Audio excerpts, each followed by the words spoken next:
Correct.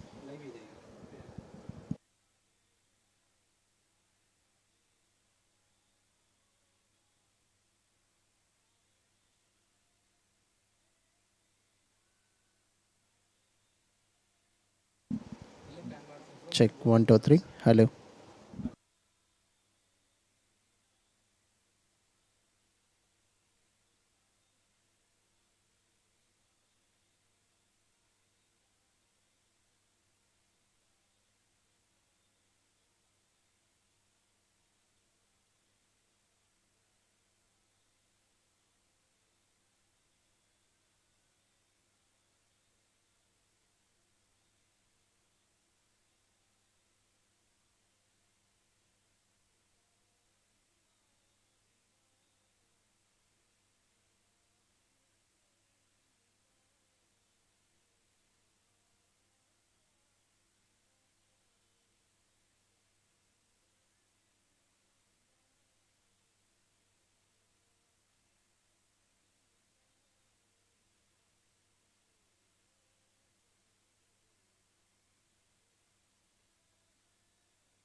Test 1 2. Audio test 1 2.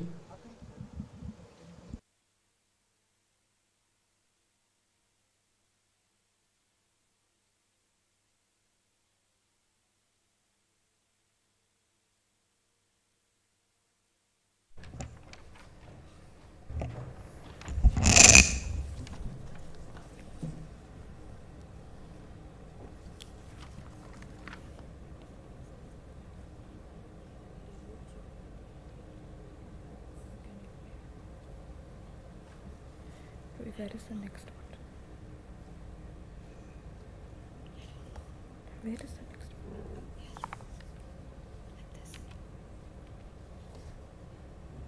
Oh God.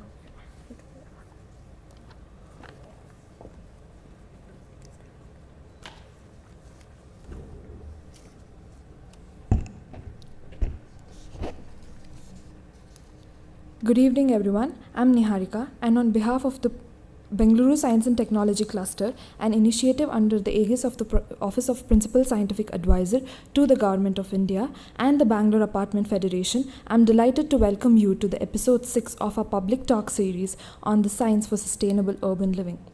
This series is a collaborative effort between BAF and the BEST cluster. Over the past months, we have explored some of the most pressing challenges shaping urban life.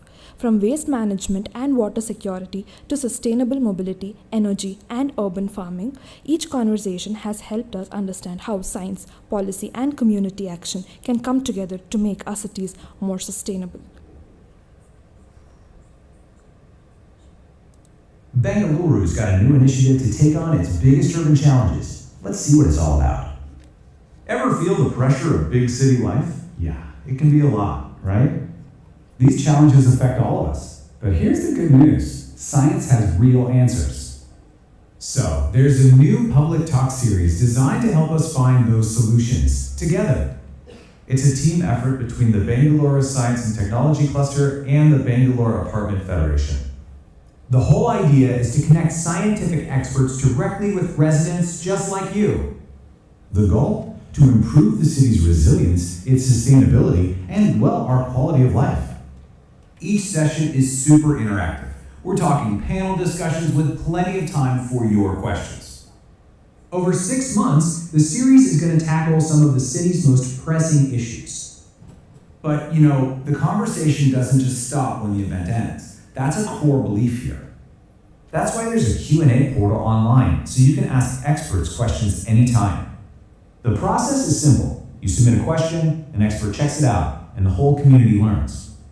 All this great info will then get packed into a handbook for sustainable city living. It's really about using proven solutions. Today, we turn our attention to an equally critical pillar, urban health, because at the heart of every thriving city lies the health and well-being of its people. As our cities grow denser and more complex, urban health is no longer just about healthcare systems. It is about the air we breathe, the space we inhabit, the streets we walk on, access to quality healthcare, the food we consume, and the connections we build within our communities. This evening, we will hear from a dynamic panel of experts, practitioners, and community leaders as they share insights on building healthier, more resilient, and inclusive urban environments, from environmental quality and active living to mental well-being, preventive care, health equity, and emergency preparedness.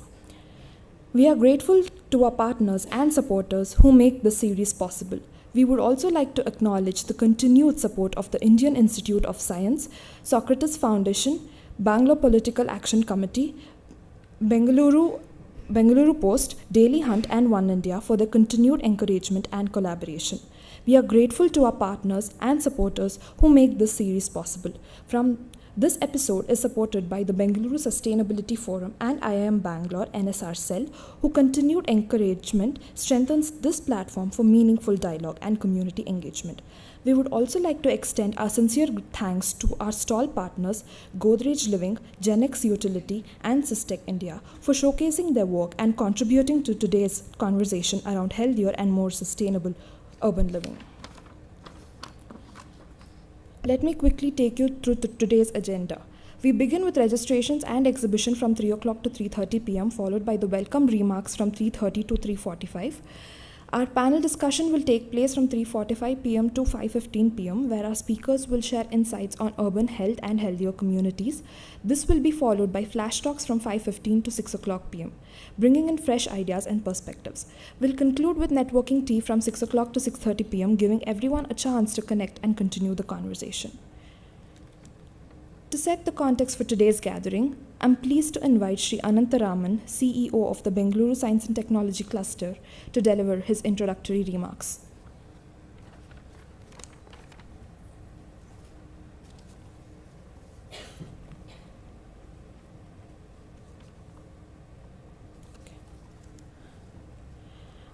We'll now hear from Sri Arun Kumar from the Bangalore Apartment Federation, who will share his thoughts on the vision behind this episode.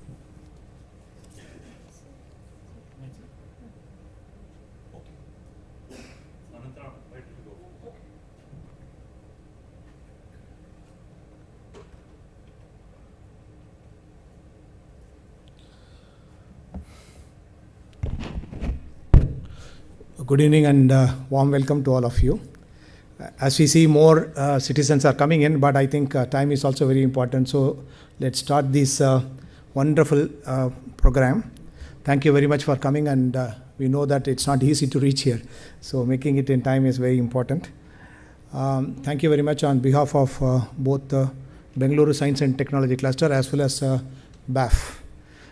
This is a wonderful series, and we are in the last and final episode of this cohort of urban life, and therefore I think it's a pleasure to meet all of you. I would take a few minutes to talk about the BEST as a cluster, and then maybe we'll take it up. So BEST is a cluster, Science and Technology Cluster, part of Office of PSA, that is Principal Scientific Advisor to Government of India. The role of the Bengaluru Science and Technology Cluster is an enabler. It's create a framework in the city.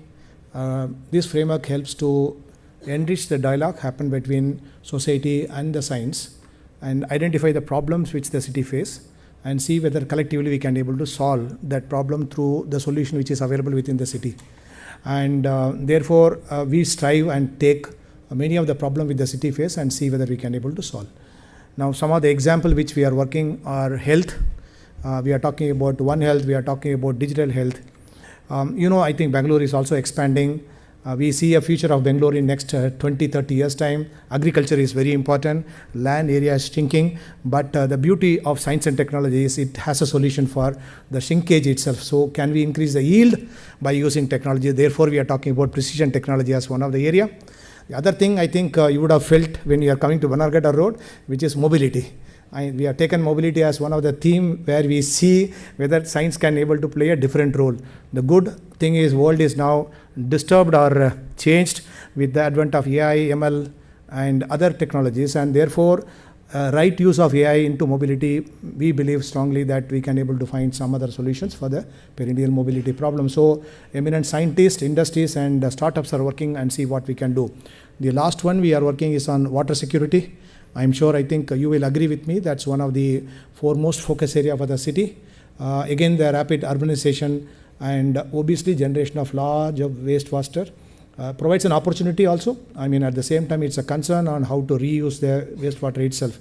Now again, we see a play of science and technology here to see whether we can able to increase the wastewater reuse, for example, in terms of the citizen welfare measures. So some of the areas which we are working best cluster. Now coming to this particular program, we have a 6-episode series starting from water, we are talking about waste, we talked about EV, various things we covered out, and finally we have reached to urban health. We feel it's a excellent process because ultimately whatever I said about urban health or agriculture, or we are talking about waste management, or we are talking about water, finally has to result in a good health for the citizen. So we kept this at the last one.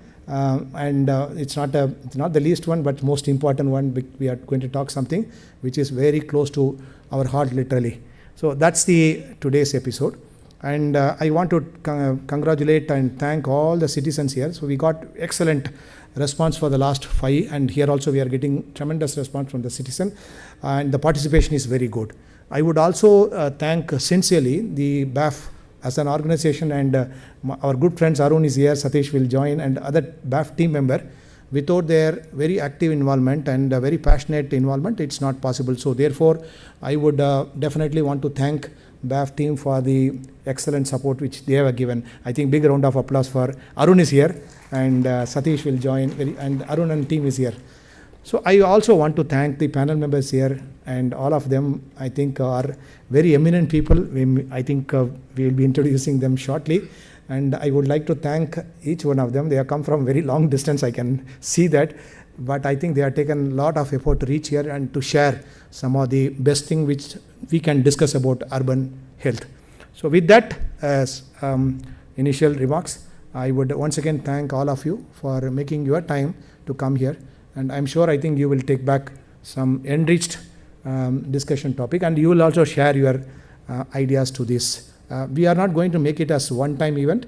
All the 6 will be summarized, and we are trying to roll it up as a booklet, which then we would like to pass on to the right decision maker so that they can see some topics which they then use it out. So it's a continuous improvement exercise which we are planning as a part of this 6th series of episode here. We call it as Citizen Dialogue.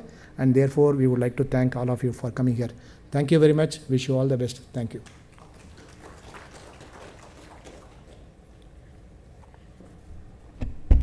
Thank you, sir. Following this, we will hear from Shri Arun Kumar from Bangalore Apartment Federation, who will share his thoughts on the vision behind this episode.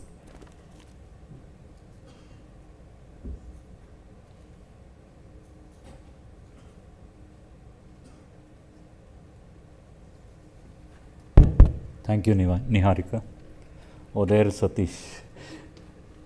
Satish, would you like to address the gathering? Okay. Thank you so much. Wonderful to have all of you here. Glad you were able to make time on this Saturday afternoon. We've been doing this over 6 episodes, like both Niharika and Mr. Anantaraman have mentioned. And each of them have been important topics, relevant topics, and at least for some of us it is exciting topics also. And making sure that we are listening from citizens. I represent Bangalore Apartments Federation. We are about 1,500 communities across Bangalore, 1,500 apartment complexes across Bangalore, representing about 16 lakh people or so, and growing every day. And there are various kinds of challenges on various subjects, and we picked up some 6 important subjects. These are not the starting and ending of all the subjects. There are many more subjects, but we picked up these 6 priority subjects and have dealt with in reasonable level of nuance in each of the session. We've had a wonderful set of panelists, and many times, like Mr. Anantharaman was mentioning, we want to take it to the decision makers, which is probably the government or the civic agencies, etc. And in some of the events, we've had the civic agencies also present, the government also present. So we are hoping that they've heard us and heard us clearly, and taking it back to frame policies, frame procedures, etc., to make sure that it just doesn't remain an academic exercise in a conference room like this, but go back to implementation. We continue to follow through each of these subjects, and it's not that at the end of 6 events only we will be discussing and negotiating with them. For example, just the previous week we met the Bangalore Development Minister and handed over a charter on multiple subjects, on the treated use water subject, on the waste management subject, and the overall governance of Bengaluru also. So, and he was very receptive, and hopefully take some decisions, etc. For us, citizens are important, citizens' aspirations are important, and we want the city to be sustainable, people to live in a sustainable environment in our dear city. So to that extent, these subjects impact us, not just me, my family, my neighborhood, my community, my street, my locality, everyone. So these learnings, hopefully, today's learnings on health is extremely important. We will take it forward, and there are multiple aspects of apartment living, since I represent Apartment Federation. The quality of water, the quality of air, the health impact of water quality, and so on and so forth are very important. And we are many of our communities are townships by themselves, are self-governed, and so we need to make sure that we do the right things when we are administering our respective communities. So there will be takeaways. I believe this session is going live on YouTube also. Is it? It is going live. So hopefully we will, some of us are seeing it from home, and we will also have these recordings on the YouTube channel for posterity and for future to see. So if any one of you, your community members, friends, family, etc., missed it, please refer them this. I warmly welcome the panelists, esteemed panelists for this session, and I'm sincerely and very grateful to Best Cluster for their partnership with us. We have done these 6, and I'm sure that it opens up a new horizon of future collaborations with Best Cluster also, and taking things collectively forward with the government and agencies at whichever level, local, city, state, country also, because you have a lot of national connect also with the government of India. So with that, I warmly once again welcome all of you for this event. Thank you so much.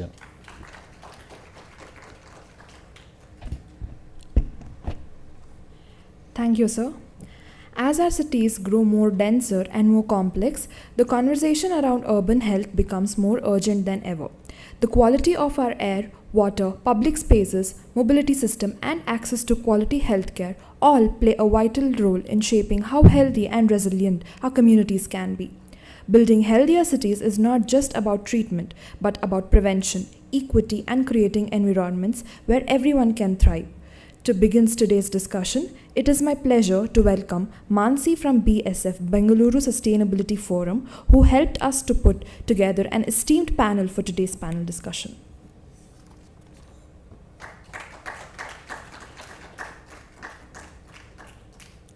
Thank you so much. Can I please have the slide on BSF? I'll just quickly introduce what we at Bengaluru Sustainability Forum do. So BSF is an inter-institutional initiative. We convene conversations on water, biodiversity, mobility, climate and urban planning, waste, all the thematics that have been referenced already. And we try and look at what a sustainable future for Bangalore could look like, and what is it that we as citizens also would like to see, where does science fit in. And to do that, we organize retreats where we invite practitioners to come in and talk with others, with other stakeholders, to have interdisciplinary approach to some of these challenges that our city is facing. We also organize film festivals. We do podcasts. Recently, we concluded a podcast series called 𝗕𝗲𝗦𝗧, where we looked at how climate is intersecting with various city systems and what does it tell us about livability and sustainability and the city. And I would encourage all of you to please go and watch it. We have 𝗕𝗲𝗻𝗃𝗍 University, Biome Science, NCBS Science Gallery, Bengaluru, Wipro Foundation and IHS as our partner institutes. It gives us great pleasure to have helped and collaborated with BEST to put this panel together, because more and more through the work that we are doing, we are realizing that most of these issues are very intersectional, and to solve one, we have to look at where others fit in. And health especially is very closely related. And so, how do you think of health not at the point of needing a hospital, but much before that? It was our approach when putting the panel together. I would like to welcome the panelists. Dr. Swami, he is a professor at Tata ISC Medical School with extensive experience in medicine and research. Dr. Swami brings valuable insights into the intersection of healthcare systems, preventive health and urban well-being. We look forward to his perspectives on building healthier and more resilient cities. I would like to welcome Dr. 𝗕𝗲𝗦𝗧, DBT Wellcome Trust India Alliance Fellow, Dean of the 𝗕𝗲𝗏 School of Advanced Studies at Institute of Public Health and board member of Health Systems Global. She is a distinguished public health researcher and leader whose work focuses on strengthening health systems, advancing health equity, and improving access to care for underserved communities. Rohan Patankar, an architect, urban sociologist, and design researcher whose work explores the intersection of cities, public life, and social systems. And lastly, Dr. Maheshwari, public health consultant with the Greater Bengaluru Authority. She will also be moderating today's panel. With a deep engagement in urban public health and governance, Dr. Maheshwari works at the intersection of city systems, health planning, and community well-being. So yeah, I would also like to acknowledge my colleague Vinita. She is here with us today, and she also has worked a lot in putting this together. Thank you. Thank you, ma'am. If the audience has any question for the panel, you may simply scan the QR code shown on the screen and post them anytime during the discussion. Over to you, ma'am. Thank you. Representing and sitting here, it's my alma mater also, it's a pleasure. And sitting with these dignitaries itself, it's going to be a tough job to moderate. When I see health as a medical practitioner, health is by definition, people say it's not merely absence of disease, it's a state of well-being, of medical, social, mental, holistic approach. But when I was just passing by, somebody was commenting, health is more about diagnostic centers, hospitals being a front end. Thank you, sir. Thank you for that idea. So, all of you, when you see health, you don't see health as life. Like from day in, when you get up to sleep, or even during the sleep, health is a part of you. Health is you itself.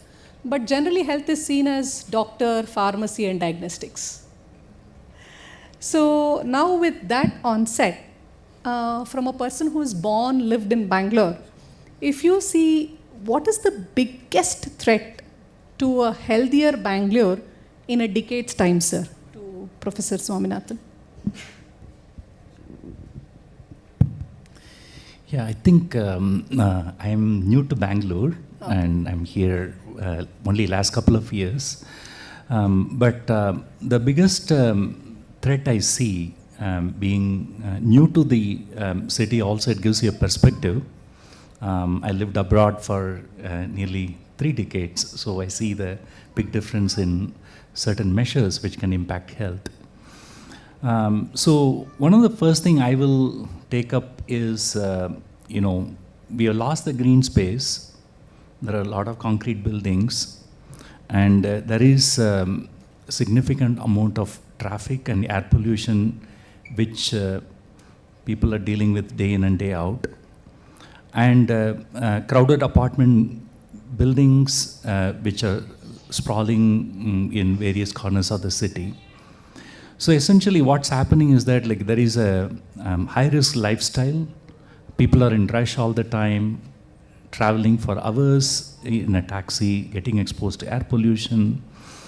And there is also a disruption of sleep, or basic rhythm of life, and people are waking up late, and because of the needs of the job and profession and travel and so on and so forth. And again, the other big change I noticed that you just walk around some of the brigade streets or other places, the kind of food the younger generation in particular they're eating, the number of fast food chains, and forget about fast food, the number of sweet shops, right, which are the Indian savories and things like that, which we used to eat maybe once a year. Now people are having those snacks available almost on a daily basis.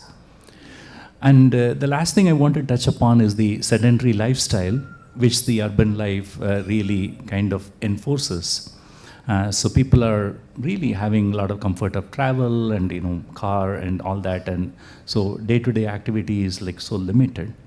So you put all of this together, where people are not moving as they should be, people are eating what they should not be, people are breathing what is not good, and there is no nature, good nature around, and there is tremendous amount of stress, and they are not sleeping when they should be. So the consequence of that is going to be a very disastrous outcome on human health. So this is the biggest worry I have when I look at the population. And the other last point I want to comment is, population is very young. We have a lot of people in age between 19 to 35. So we are going to be dealing with a lot of chronic diseases down the line, cancer, cardiovascular disease, and so on and so forth. We are going to get to a situation it's going to be very difficult to manage. So you mean to say non-communicable diseases, in a trend of decadal trend, you will see a higher upper hand on non-communicable diseases compared to the rest? Absolutely. Thank you. Now to Dr. Pragati. From public health perspective, what concerns you the most, the way Bangalore is growing? I think I'll pick up from the last point that Dr. Swami made on physical inactivity. If I were to pinpoint one particular factor that concerns me a lot, is the convenience, the consumerism. It's available at our fingertips, everything. The kind of lifestyles that we lead, the sedentary workforce. If we just do a show of hands, how many of us engages in daily exercise, for example, walking at least 30 minutes every day? Wow, that's great. No, their presence here itself is a sign. Yes, so that's true. And because if we look at the data... Also, you should see there are so many seats vacant. So we don't know yet. But if we look at the data, at least the level of physical inactivity considered appropriate is just 150 minutes per week, which comes down to 30 minutes a day, right? So 2.5 hours in a week. And 1 in 2 people are not able to meet that in India. If you look at the 2019 data from ICMR, that's the scenario. So that leading to mental health ailments, to obesity, overweight, and all these interlinked issues. So I would say that physical inactivity for me seems like a major concern in a rapidly growing, urbanizing, convenient city that we are currently in. Okay. Now that to Rohan, she's saying physical inactivity. Now that city is growing so far, no footpaths to walk, no proper roads, travel time being 2.5 hours to a destination. Where do you see this growing concern in planning, or say the way it is growing? How do you strategize Bangalore's growth? Yeah, maybe some context before I start. Firstly, to just clarify that I'm no expert in architecture and urban planning. It makes me a little bit nervous to sit amongst all of you. But thank you for the opportunity. I will speak as someone who lives in the city, walks in the city, and experiences in the everyday. Of course, with some background in architecture and urban sociology. So I am speaking from the social sciences, so to say. Actually, a lot of what I wanted to share, Dr. Swami has already kind of shared.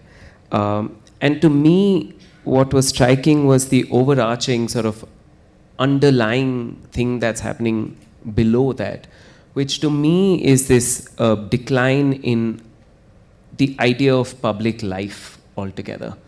I have a suspicion that we are slowly forgetting what it means to live in a city, to live and to think about who we are to each other and how we are to each other. In a world where there is all of this information that we sit on top of. Of course, there's data, there's high levels of access to information, but there's also deep inequity in some way. Walking is a luxury in many ways, right? To even be able to have the fortune or luxury to spend time in the city and feel present and connected to it, I feel, is the big challenge that I see in front of us. And in fact, once we get to addressing some of that, we'll be able to address some of these interconnections or see them, in fact, as interconnected things, right? So some of the direct sort of connections are around accessibility to public space, parks, social infrastructure, public infrastructure, how much we make claims to it as well as a people together. But also, some of these challenges that we'll see in front of us as we go forward will also not land on us equally, right? We know that the most marginalized populations will experience heat much more, flooding much more. We already see this on the day-to-day, right? The number of days that people lose on labor or wage is significantly much more on people who are doing informal work, for example, right? We're all often ordering things on the internet and on Swiggy and Zomato, but in fact, the people who are doing most amount of invisible labor is in fact gig economy workers, etc. So I feel like we are living in multiple cities at the same time, and we're losing sense or touch of that. And I would be really curious as an architect or a designer of not just urban space and systems and policy, but also some of these design systems to think about how do we see each other better and more fully, I suppose. Yeah. So here the thought process is, citizens of Bengaluru need different health needs for marginalized population, or for a middle class population, or for an elite population, or a person living in a well-designed apartment complex, or a person who's living in a slum area. So that's what you meant.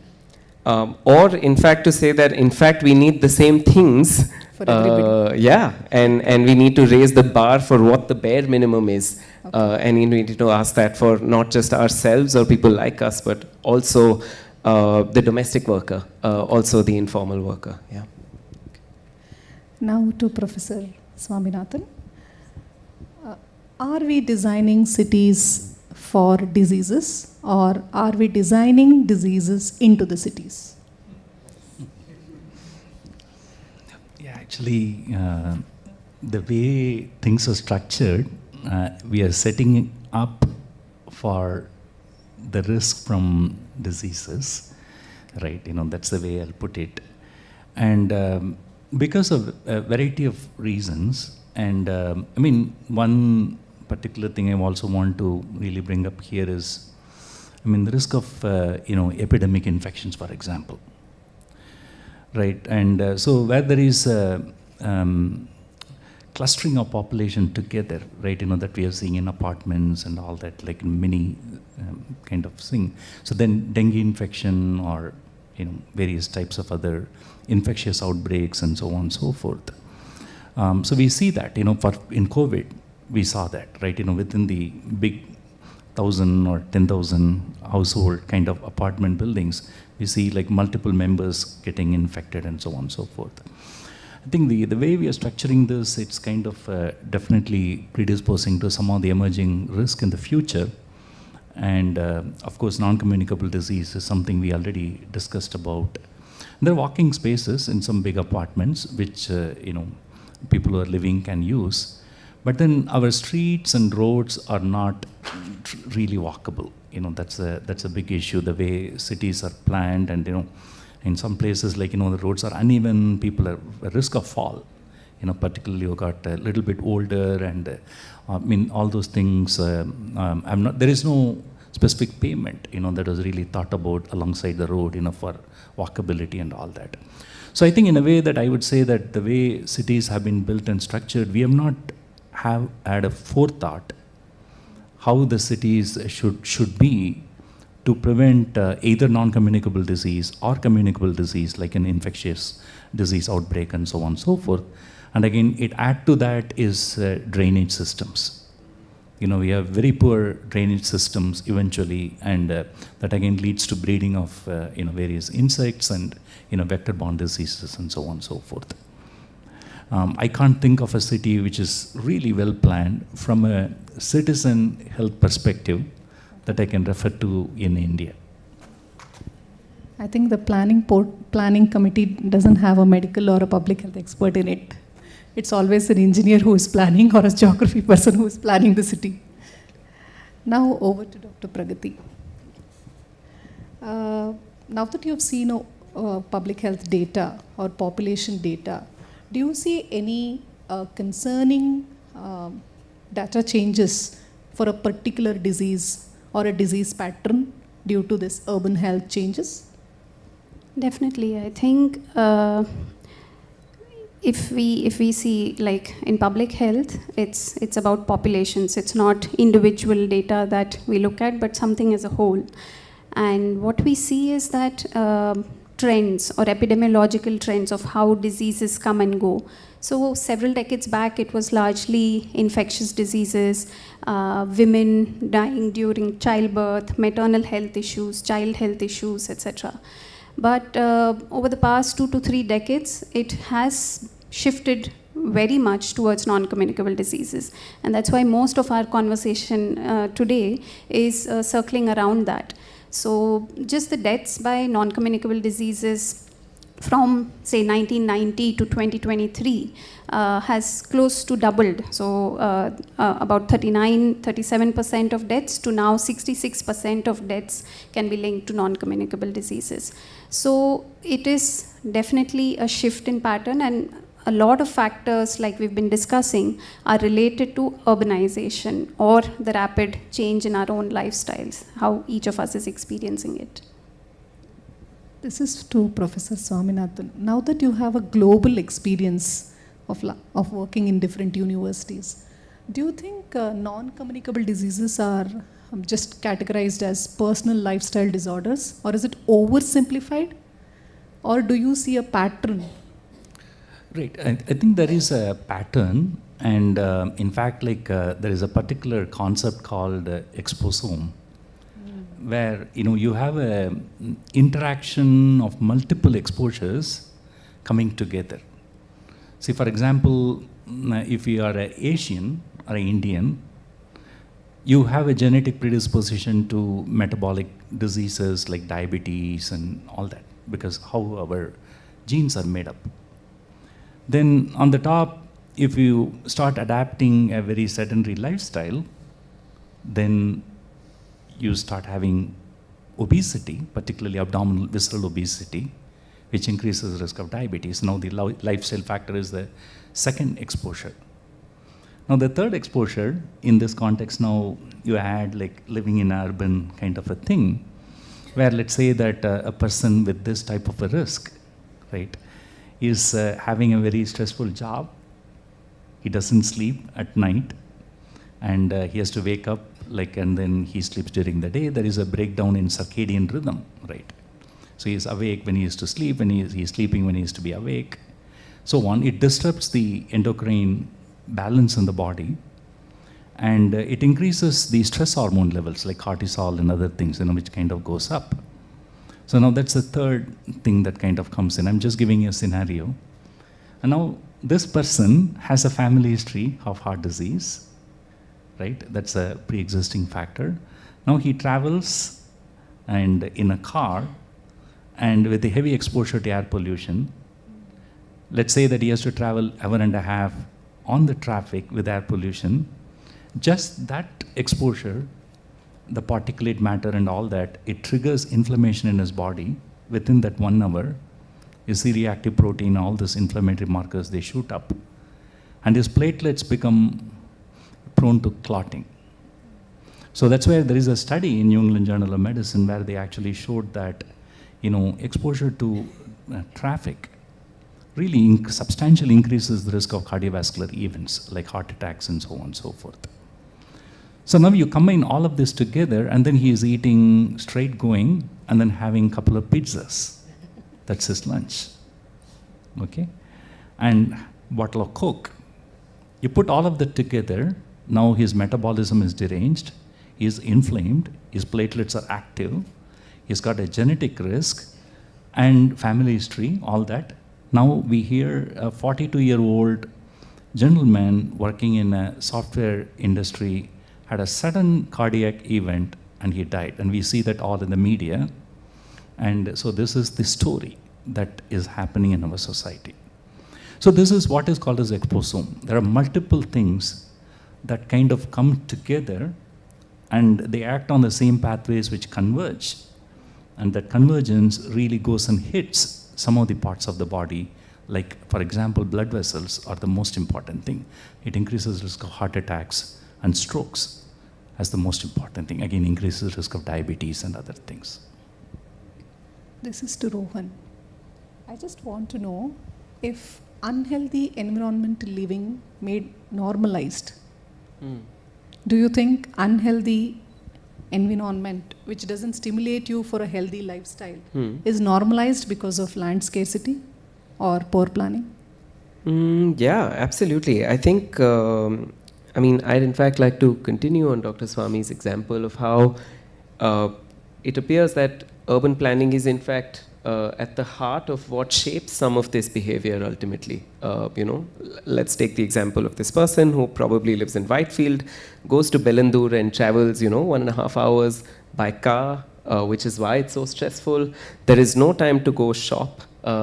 He's kind of probably ordering things on Swiggy because that's what's the easiest to do. It takes the least amount of time, which means that walking then has to be a chore that's kind of baked in or programmed into their life as an activity to do, right? And not something that's incidentally happening. You don't walk because you need to drop the kids off to the school and you're naturally just not doing activities that are close to you, but this is really because urban planning decided that we need to make like a SEZ where there will be lots of offices, and then to support that there'll be housing, there'll be lots of housing that'll be in another part of town, and then lots of people will be going back and forth on cars because somehow we need to make more cars and it's aspirational to do that. Rather than for someone like this to build a life around their home and to find work that's closer to their home, and that becomes luxury, right? So in that way, certainly it becomes the norm then that you stop questioning these things because everyone around you seems to be doing the same pattern. So we've stopped questioning why it is that we've stopped walking to go buy vegetables from the store, what happened to human interactions in general, and see how it's all connected, in fact, to walkability, air quality, and loss of green spaces. And there's enough evidence to say that this is, in fact, the root cause of this is design, but it's design that was serving economic productivity and growth rather than health as a mandate, or as health as a lens was not even considered, and that sort of becomes the root cause for this. However, I was sort of thinking about this, and I thought maybe there is some value in looking for new evidence around, even if we were to do more localized studies on NCDs across different neighborhoods in Bangalore. Like I was saying, we live in multiple cities, and to see what an informal slum neighborhood, what outcomes on NCD look there versus an apartment building versus JP Nagar versus a 𝗪𝗫𝗀𝗹𝗂 versus a Banaswadi, and to see whether there are any connections or not specifically causations, but even if we found correlations to people's activities and their health outcomes, that might be meaningful work to explore to make some of this case. I also feel there's a citizen's responsibility here. You don't get instant gratification of getting the 10% off if you order on Zomato, Swiggy or Flipkart. You have to go there and bargain for 5 rupees. Yeah, but I will So also it's say, citizen if I responsibility. The options are available for both of them. Yeah. I mean, in every apartment complex, definitely there is a buyer next to your door who is selling the vegetable, everything. Yeah. But I have to get down, go there, negotiate, talk, or I don't know Kannada, or he doesn't know Hindi. Yeah. All this is also a pattern of behaviors which citizens also have developed, and there is instant gratification of getting the discount on the app. Yeah.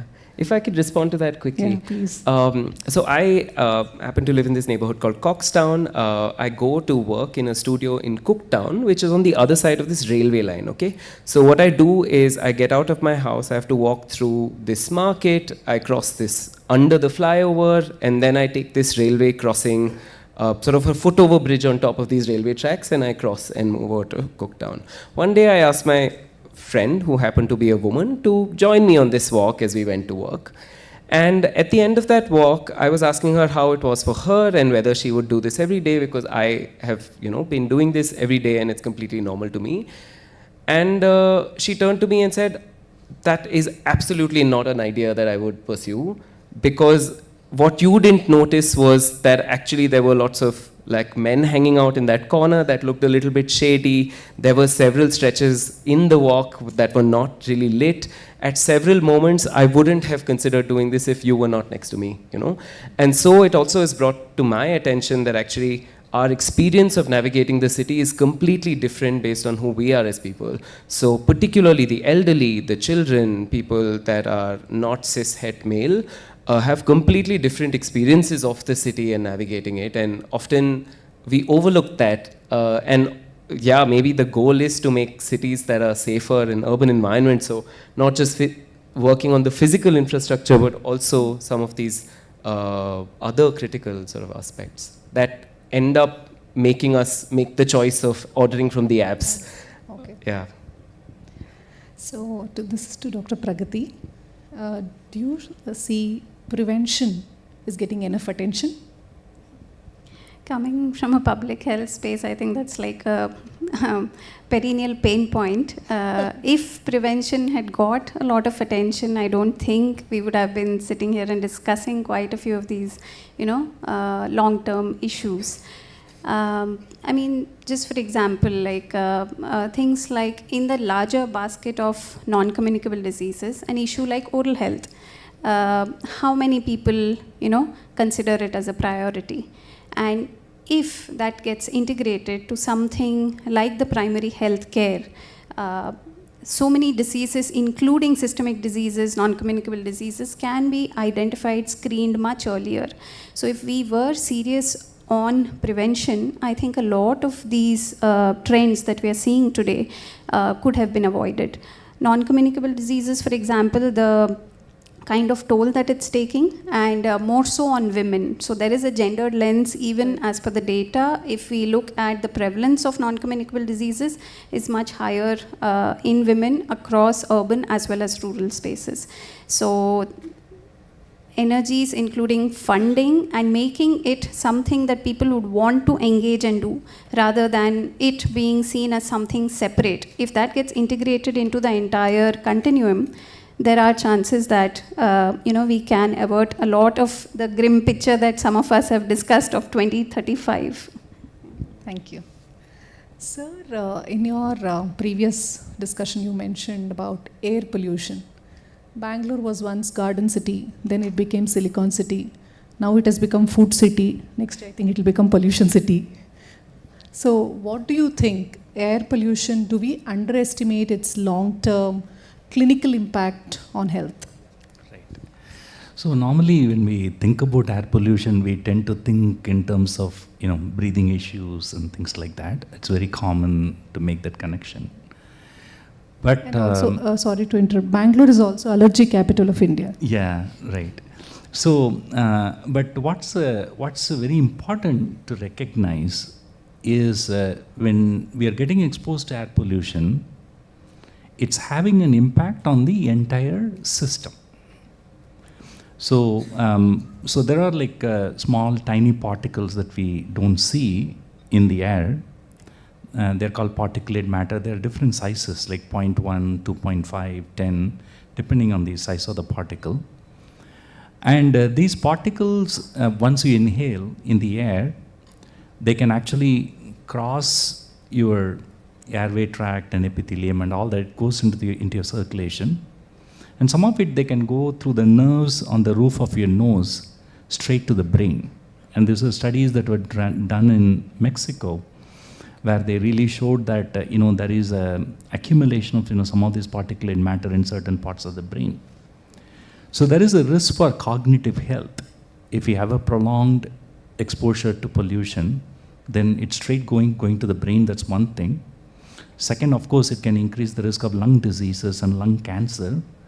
That includes like allergies, asthma, and chronic COPDs and things like that. So a lot of even young children, like you see that they repeatedly come to clinics nowadays needing nebulizers because of that. But in addition, these particles, they also carry few other things that are harmful to the body. They can actually carry antigens.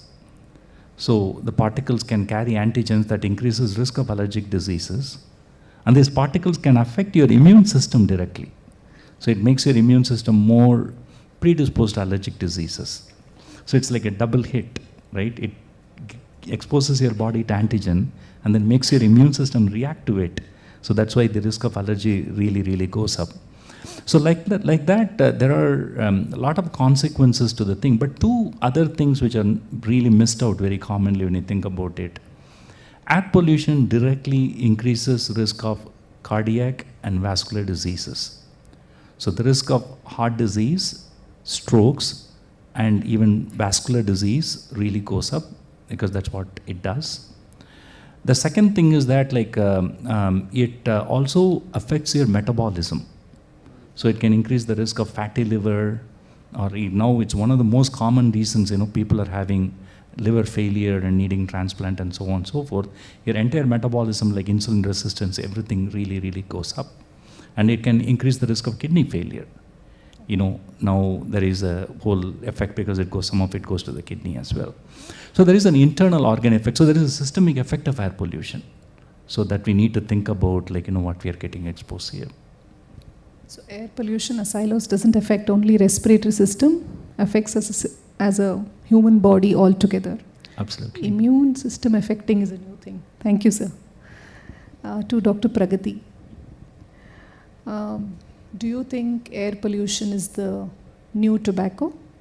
Or is it justifiable comparison, or do you think I'm merely comparing them? No, not at all. In fact, if we look at data, it actually surpasses, so with say tobacco, in a year about 1.3 million deaths occur.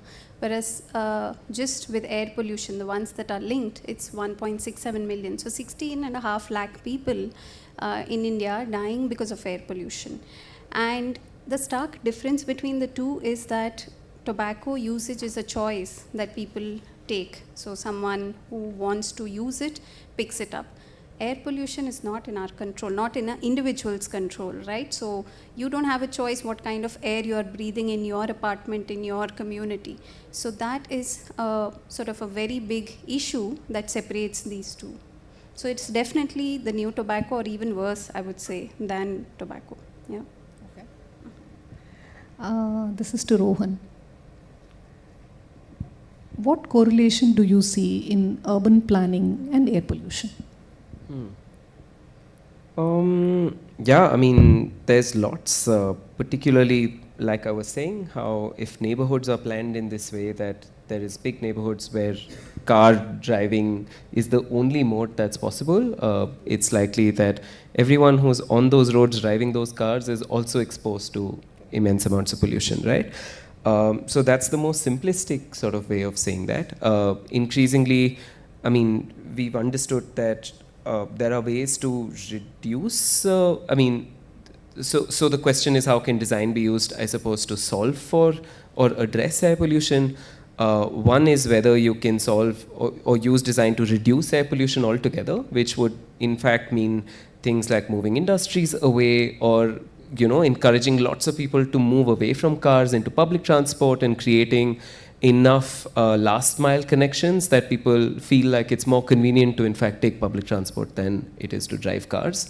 Those would be behavioral ways in which to in fact eventually try to reduce air pollution in a local sort of area. The other thing could also be to minimize exposure to air pollution. So particularly for people who are already predisposed, to risk of, falling sick with air pollution, already have antigens or allergens that are getting activated. What they could do is move away from areas or neighborhoods that are like closer to the main road. There can be, of course, there's at an individual air purifiers and so on, which again, apartment buildings can also try to do and try to create as much amount of, covered surfaces that are not either concrete paved or empty, sort of open dirt in some way, because that's what leads to dust. So thinking about some of that could be strategies, or planting could be strategies to minimize your exposure to air pollution. But at large, some of these big moves are already ongoing or have happened and are beyond, so to say, our control.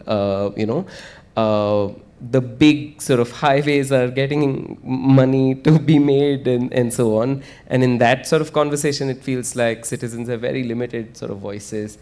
And really, I would imagine the voices we have are in trying to do things that are differently done and then seeing where that opportunity is.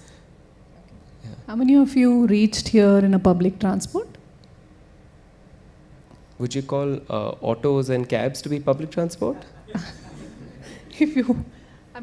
For me, at least autos and cabs are presently public transport. Okay. How many of you have an air purifier in your house? Okay. Can I know where both of you stay? Okay, you? Yes, sir. Anybody who stays in core part of Bangalore? Do you have air purifier at your home? Why this question is asked? Because of the number of trees and the width of the roads and the number of constructions that's happening in the core part compared to the peripheral part of Bangalore. Now, to come to Dr. Pragati. One of our one of our apartment federation members have asked this question. High-rise apartments and respiratory diseases, do you see a relation? High-rise apartments and respiratory diseases. So yeah, I think like we've been discussing, it's within the context. So it depends on where that high-rise is situated. In its entire construction procedure itself, a lot of the activity would have already happened. And within high-rises now, things like, the better ventilation or not. Some high-rises are planned in such a way that there is some amount of ventilation, cross circulation, etc. But in some places, it's not the case. So when that happens, a lot of these PM, the particulate matter that we've been discussing, so even within the households, if the ventilation is not appropriate, can have an impact on the lung health as well as various systemic diseases. Beyond that, pigeons and several other issues being within those nets. You see a lot of apartments now putting up those nets to avoid pigeons. So not only it's slowly touching upon a thing of one health. It's not only human health, there are multiple areas that get intertwined. So just high rise and respiratory issues, I think if we say, if there is a link, definitely. Is there a one single link? No, it's like multi-linked, different things impact it. There is definitely a connection. Okay, now you raised an important point called One Health. So this is to Professor Swaminathan.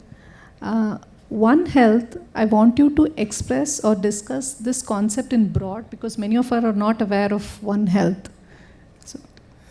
So One Health, it's very simple, that everything in and around us, it is connected. That's the principle behind One Health. So essentially, let's say that because of urbanization, now animals get affected. And when animals get affected, then they may end up having certain diseases. And those diseases then get transmitted to the human. And so then there is a disease in animal that comes to the human, and like that. This is zoonotic disease, a classic example where what's happening in the environment really affects the thing. So for example, if you're having a flooding event, right, because of climate changes and so on and so forth, then you will see that there are breeding areas of water, there are mosquitoes and so on and so forth, and there are rats. So everything gets affected. Leptospirosis, for example, it's a type of a disease, right, that comes and affects the human. From animal, you can get brucellosis, So the One Health idea is that, everything that happens to the soil, the environment, the air, all the living animals in and around the human, they're all interconnected. So anything that perturbs any of these systems can eventually affect not only human health, but also animal health and the overall environmental health as well. So that is the general idea of what is One Health. So One Health is human into the environment, and environment affecting the human health. Exactly. Thank you, sir. The most hot topic for Bangalore right now is water scarcity and water quality. So I live in a part of Bangalore where I have never heard of water scarcity and water quality. But now that I am also heading that, last year I was heading the whole system of water distribution system with BWSSB to the peripheral part of Bangalore, when I really realized, yes, there is a huge scarcity and a lot of water quality affected, the hardness of the water and etc. Do you see a clinical impact of all of this, either water scarcity or poor quality of water? Poor quality, I meant unhygienic and also the hardness. Yeah, no, absolutely. So water scarcity is a big issue, and access to potable water is even a bigger issue, So I'll come to that, in a simple terms. For example, we are talking a little bit about, some of the underserved population who are working in urban environments, like, migrant workers, for example, building or construction workers. So they may be working in a lot of heat throughout the day with not having proper access to the water. So that they may be undergoing cycles of dehydration without the knowledge, and that can impact their body, because it can cause damage to their kidneys, for example, and they can lead to chronic kidney failure in the long term. Likewise, elderly, as we grow old, our thirst mechanisms are impaired. We don't know when our body is having less water, because the mechanism is not telling us, the brain is not telling us that your body is lacking water, so we don't seek to hydrate ourselves. So particularly those that age, beyond 65, 70, 75 or beyond, then they are particularly prone to this type of dehydration episodes and so on. And so even in, people living in a very safe kind of a thing. So I think water scarcity itself is a bigger issue for the society, no doubt about that. Because water is our body, 70% of our body is water. Just like how 70% of the world is ocean, 70% of your body is water. So when you look at the world, you're looking at our body, they are identical, in that sense. So water scarcity is going to have a deep impact on animal health. See, for example, how can animals get affected? If animals are not drinking enough water, then milk production will go down. If milk production goes down, then it has a significant effect on human health. So like that. So I think people are very concerned about grazing cattle. You know, they go on the field and they are getting exposed to a lot of global heat. And so I think that's one aspect. The second aspect is lack of potable water. So then if your water is contaminated by variety of things, for example, heavy metal is a classic example, like, you know, arsenic in water is a big issue. Arsenic, when consumed in food or water, it can increase risk of certain cancers, for example. People can get cancers in the kidneys, you know, if you have exposure to heavy metals. Then pesticide contamination, right? You know, a lot of pesticides, they all bleach and reach to the water and it gets contaminated. Then you have contamination from endocrine disrupting chemicals, you know, which can change the hormone status in your body. And like that, again, microplastics, it's a big issue. I mean, you know, I go to some of the villages here and travel and I see people have thrown huge chunk of plastics into the rivers, and the river beds are all contaminated. And even when I'm pouring milk for making coffee in the morning, I'm worried that we are cutting a plastic and then pouring a milk. How much is the amount of plastics that is getting released into the milk that you consume? So all these microplastics, as you know, they got huge effect on the body. It can, because body is not able to digest it, it can go and settle in certain parts of the body and can cause, like, you know, certain types of health damage and so on. And then transmission of infection, where water is contaminated and people get like waterborne diseases like cholera and so on and so forth. So water is so essential. We need it in adequate amounts and it needs to be portable and it needs to be not contaminated. Unfortunately, a lot of this depends on human behavior. And we are responsible for our own kind of a destiny where it is. I think that's where responsible citizens have a huge important role, as much as policymakers and other stakeholders, including the government. With this talk, I remember recently when we visited an apartment complex construction, which was under construction, to do a heat study. I realized when the questionnaire was asked to the construction workers, I asked, how many times do you drink water? She said, morning, in the lunch break, in the evening. I asked, why? The water is in the ground floor, I work in the 15th floor. So I don't want to get down to drink a cup of water every time. It was a simple solution of bringing the water to the floor. It's as simple as that, but still, I heard that conversation and I felt simple solutions can make a lot of difference. Now, Dr. Pragati, what mistakes we as citizens or a community does in maintaining the water quality or maintaining the affordable, accessible water access to all its inmates? What mistakes do we generally make? Yeah, so I think quality, as in you mean the portability? Yes, portability of water. So citizens, I think, we've seen every summer how things have been changing in Bangalore. Areas, the core areas, like you were also mentioning, there were spaces where water tankers were such a scarcity. But even then, with each year passing by, that has become a commonplace now. What is the quality of water that is coming in those water tankers? We are not aware. So just basic usage of the different kind of sources of water that we are tapping into. Construction, the kind of infrastructure that is happening in the city.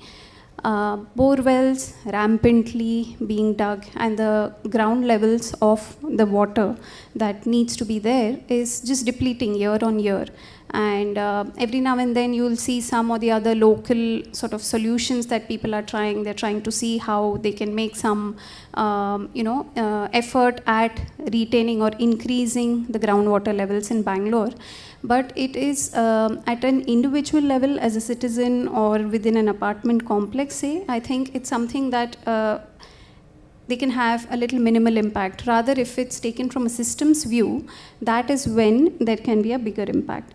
As apartment complexes and citizens, I think the basic things that we can try to do, or the mistakes that we do, is we sometimes just, the maintenance, for example, it just falls off the list, right? So unless and until there's a dedicated thought behind it to ensure that the waterways, the pipelines, the sumps, the tanks, everything are cleaned at a regular interval, that will not happen. So these are the things that at an individual level, at least, people can try to attempt.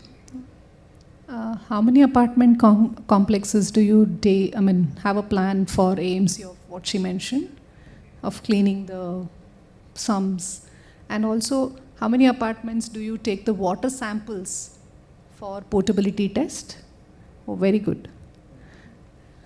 Surveillance, yes, I think a very important preventive measure. So if people keep a tab on how things are going, I think they can avert. Yeah.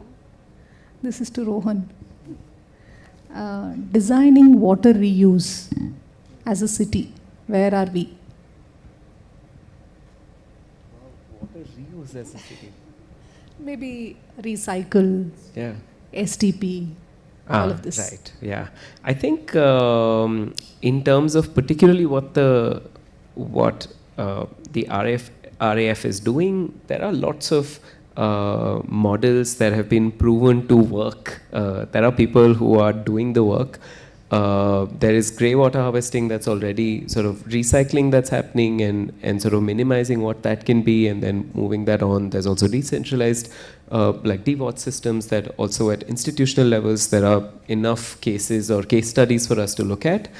I think the question for some of this is how do we mainstream some of these ideas and in fact get more and more people to start accepting them and think of these things as things to do in their day-to-day. I think that's where some of those challenges are. And some of this is around both communicating the urgency of how this is required to be done and it needs to be done as soon as possible. Otherwise, every summer we will keep seeing drier and drier days and we will find it difficult to manage. But also that alternatives or solutions exist and they are possible and have been done within the city and really make more usable, easy to see and adopt sort of guidelines, playbooks, toolkits on some of this. So I feel like some of the intelligence or knowledge on this which has been demonstrated exists in the city. There is more and more and more need for us to start mainstreaming it and not, and sort of skip beyond the media cycle of the heat wave and the water crisis and think about how do we bring some of this into our everyday conversation. And maybe some of that is around thinking about extending this conversation to beyond apartment complexes who are only talking about it when there is no water, but in fact extend it to people who on the everyday find more challenging circumstances to navigate. And maybe there's some ideas there. Yeah. I was fascinated by some of the video I watched. There is a water meter in every tap. So how many liters do you use for bathing? How many liters do you use for cooking, cleaning, everything? That kind of brings a sense to all of us to how many liters do we actually use. Last year when we were calculating how many liters is mandatorily required for every Bangalorean, we just came up to 25 liters per man. I was like, 25 liters, huh? I think I shower more than that. So that thought process change is required in each citizen is what I feel. Very crucial topic, hot burning topic, mental health. So, sir, this is to you, sir. Urban stress and mental health to medical health. Where do you link this? Right. Certainly, there are many factors related to urban living that can have a significant impact on mental wellness. So I'm removing, the true psychiatric conditions, which are not dependent on, the urban environment. People get certain diseases, but I'm just bringing back what we can link it to urban living directly. So there are a variety of factors. One is, as we rightly discussed, there is a lot of stress that's involved in the lifestyle which an urban community is getting exposed to on a day-to-day basis. Particularly, I'll stress this to be more important in the middle age age group. And there is a lot of travel that happens, there is sleep disruption that is happening. And put all of that together, it has an impact on the mental health. And people don't sleep well. See, the other thing that kind of adds up to this is digital exposure. So, which becomes a necessary evil of urbanization or progressive careers we all have, right? How many of you do not ever see a message on your phone when you wake up in the middle of the night? 10%. That's the number of hands that was raised. Kind of tells us what is really happening. So essentially, you know, the exposure to light, you know, which it should shut up. There is a reason why sun is setting, right? Right, and I mean that's the way the nature is devised. Because if unless the sun sets, then it sends a message to the body, and then the message to the body is that, like, you know, it kind of increases melatonin. It kind of you slow down your digestion. You don't eat at 11 o'clock. How many of you eat after 9 o'clock here? After 9 p.m.? There are few hands, which is not good. So essentially, see, body slows down. That is our body's nature. So the urban living, again, you know, we are kind of disrupting various things. So so I think all of that together then eventually has, for example, the other area which we are not touched is gut microbes, right? So the kind of foods we eat, the circadian disruption we have, the stress we have, and everything. Do you know we have more bacteria in our gut than the cells we have in our body? So it's a larger community than our body itself. So that's how much power it has to really influence our health. So all of that changes, you know, when we are getting exposed to this, and then air pollution has an effect on the brain. And then the light pollution, the sound pollution, you are getting inputs into your brain when you should not be getting inputs. So the effect of sleep disruption is that, like, you know, people don't sleep deep, they're light sleepers. They frequently wake up. There is the disruption of the sleep cycle that happens at night. And next morning, you know, people are tired and so on and so forth. So essentially, and then this is one aspect. The other thing that's happening is there is an element of loneliness that has crept into the urban living. This loneliness doesn't necessarily limit to the elders. It's also true for the younger and middle generation of people. People live with a media friend, which is their AI, Gemini, and less with human-to-human interaction. Let me tell you this. When you hug somebody, you release the happiness hormone in your body. It's called oxytocin. That's why when the mother hugs the child, there is a benefit to the child and to the mother. Right? The mother releases the oxytocin, happiness hormone. So that human-to-human contact, again, is so important, and laughter, right? And a lot of us have become serious individuals, you know. We don't seldom crack jokes, we seldom have friends and, you know, communities and so on and so forth. And we are so about task-oriented, right? What should I finish next? What is the thing I need to finish, and all that, so on and so forth. So what is happening is that, like, you know, people, all of that had to lead to, and then the last thing, effect of inflammation.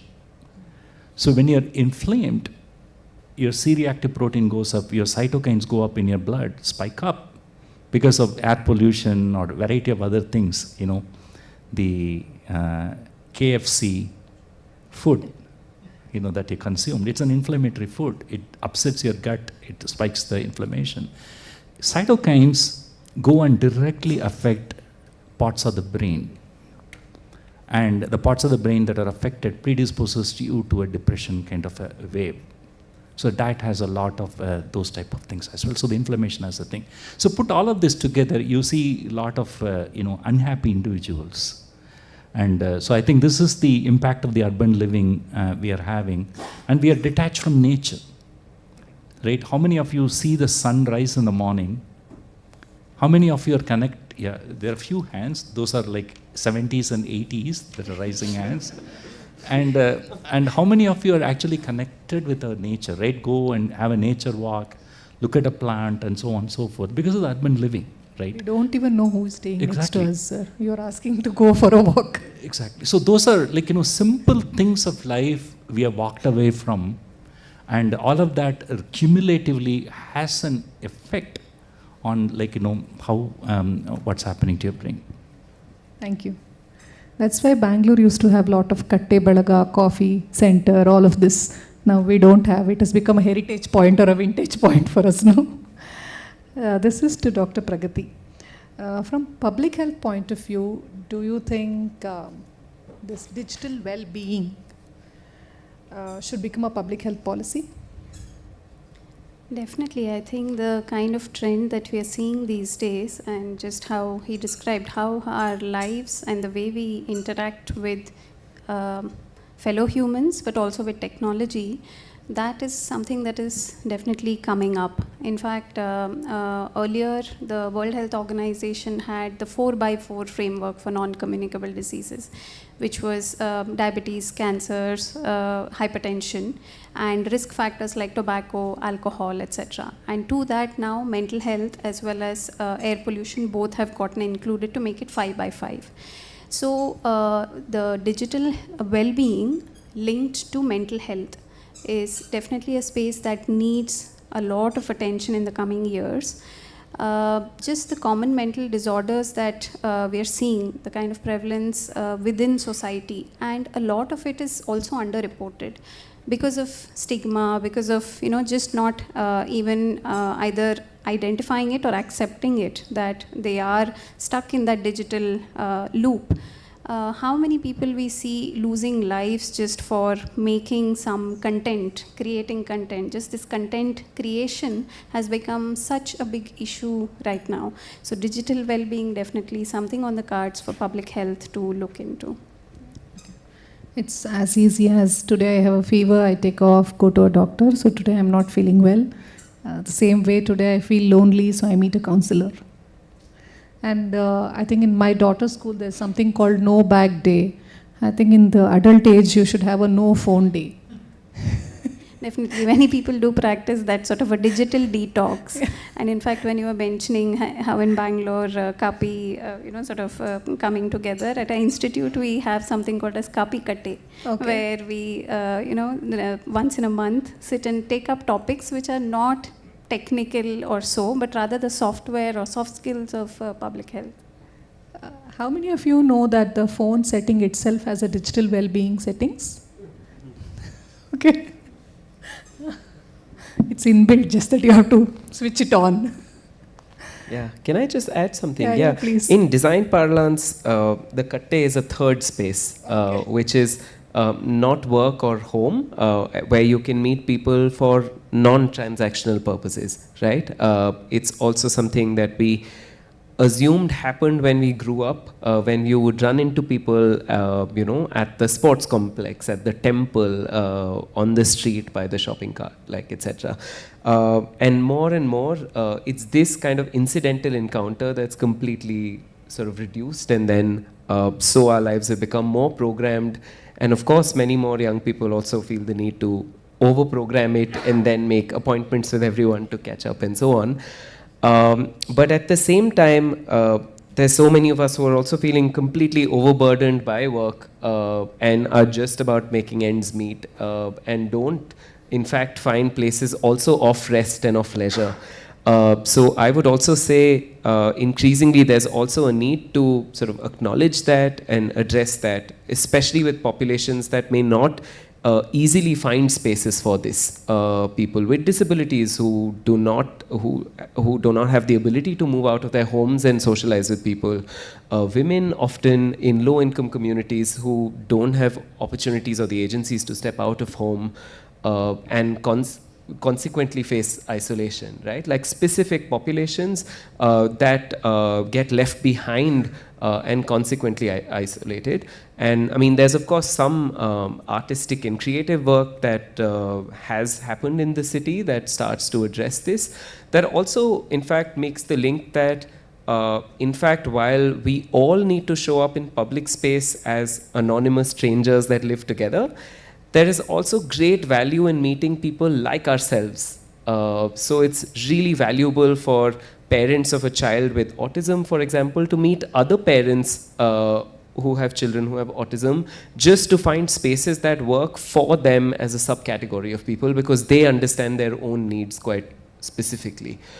So increasingly, there is also, thanks to, in fact, digital technology, people are able to meet each other on the internet and then find physical spaces to then continue that connection with. And I feel like there is also potential in thinking about not an either-or situation, but an yes-and sort of world where we're able to make the most out of both of these technologies that exist with us.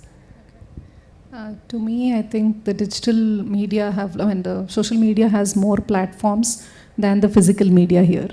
On ground, we don't have so many platforms, as many as that has been created on social media.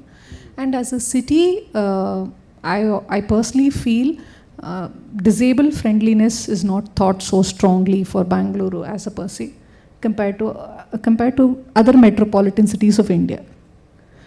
Okay, now to go about climate change. How many of you are born in Bangalore? How many of you are here for your livelihood? Okay, the proportion is on that side. The second question has many hands than the first question. For a person who's born in Bangalore, it's definitely, at least for me, 4th generation living in Bangalore, I definitely see Bangalore getting traumatized. Yeah, I love my city more than the other cities. So also, maybe I have observed my city much closer. Every city for that matter. For a person who's not from Bangalore, who's landed in Bangalore, Bangalore is heaven. But for a person who's lived in Bangalore, I somehow feel, where is the heaven? I'm missing my heaven. So to that extent, where do you think climate change is going to impact on clinical health, either being non-communicable or mental health or any aspect of clinical health, where climate change is a factor? Yeah, the effect of climate is going to be very profound and significant. And there are going to be more global warming events, and there are going to be flooding events that are also going to happen. And all of that will really affect the care that we provide and also individual citizens at various levels. See, for example, the effect of global warming can be causing recurrent dehydration, maybe even more than what we are seeing now. And the dehydration could mean that they're getting predisposed to certain types of diseases. We may see more kidney failure, for example, right? And and the other thing is the effect of global warming on people who are exposed to more ambient heat. They may be at risk of heat strokes, right? And we see very small numbers now, but the numbers can be really huge. Yeah, very alarmingly, when the Government of India asked us, I was sitting in the position to report that, can you report heat strokes? I'm like, Bangalore should report heat strokes. Huh? Okay, fine, let me get the data. I was astonished I will get 0 as the answer, but I didn't. Exactly. So I think the heat stroke can be a catastrophic condition where the core temperature in the body really shoots up more than 39 degrees. And then it leads to breakdown of muscles. And then it leads to activation of the clotting system in the body called disseminated intravascular coagulation. And people can die, from heat strokes. So it requires measures for rapid cooling and so on and so forth. So if we are going to see in mass proportion those type of individuals, then hospital systems may not be ready. So we need to have peripheral facilities to be prepared for that, to kind of induce like rapid cooling and then get the people stabilized and then bring them back and so on and so forth. But then the other thing I want to also bring up is, see, let's say that you are at risk for heart attacks or strokes because, let's say you have a high cholesterol and high blood pressure, diabetes, and so on and so forth. So your blood is already a little bit thick, right? There is a risk of strokes and all that. So now you have a heat stress in that setting, so you're going to increase the risk of those kind of risk as well, because it kind of causes increased blood to be thick and so on and so forth. I think this is about the global warming kind of a scenario, what you're going to see here. And also I think monsoon rains, unpredictable rains, and then we may have an increase in vector-borne diseases, right? Mosquitoes, there may be more, and there may be more vector-borne diseases. We may end up seeing, I think again because of the heat, then animals may move out of their habitat. So they may go to, for example, you may end up seeing a lot of snake bites, right? So I think there are a lot of consequences that how this is really going to affect the entire kind of a ecosystem. And then a lot of flooding again can cause its own catastrophic problems and hospitals. So, recently when there was a flooding in Chennai, which is about 5 years ago, we knew that there was a hospital which was built in a very low level risk of flooding, and they had put ICU units with some 20 beds. There are people who are on ventilators, and it was close to a canal or something that was flowing, and the whole thing flooded, and the ICU flooded. Tens of people died, and I don't know what happened. These are people who are on ventilator, right? So I think all those type of things, right, where people have kind of built things in wrong places and the flooding happens, and what's the consequence of the hospital. So I think there are a lot of things we need to really think about how we are going to handle with the climate change. Now that's short of time, so I want each of the panelists to just answer a quick rapid fire. One habit every Bangalore resident should adopt.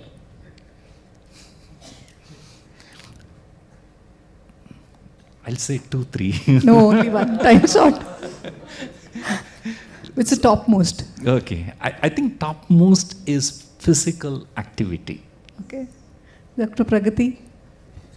I think mindful consumption of what we feed our body, mind, and the consumerism. So, yeah. Rohan?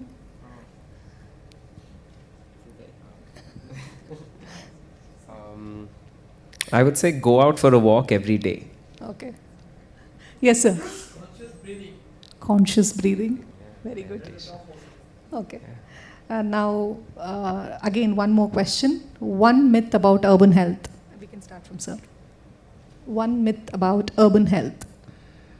I think the biggest myth is we have access to all the fancy exercise places. We have got access to all gadgets. Exactly. So we are healthier.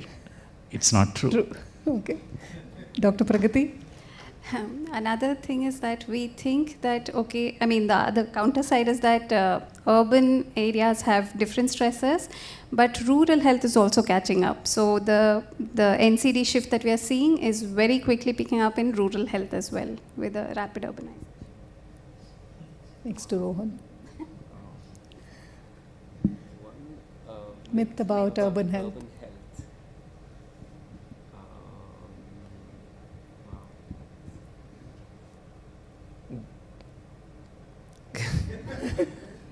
That it affects us all equally.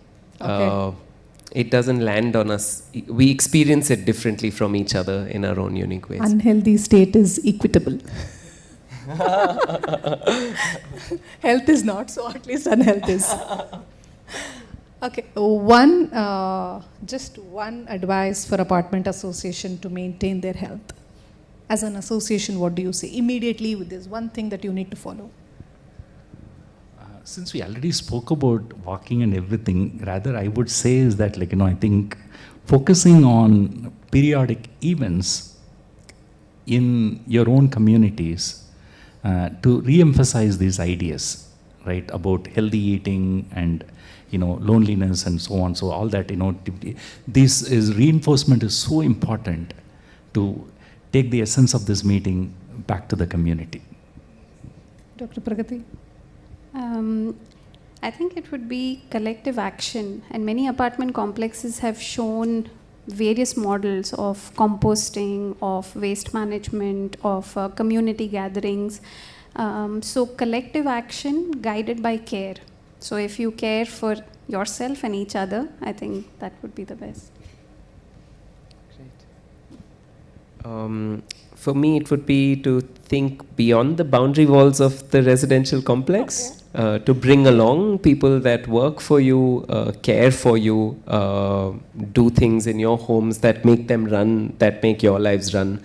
And if there was a way to extend the envelope of collective care also to people who are beyond your immediate household, that would be my advice. Thank you. I missed out on one topic. Maybe some question will be raised on geriatric health. If we can get some questions, I'll take the topic.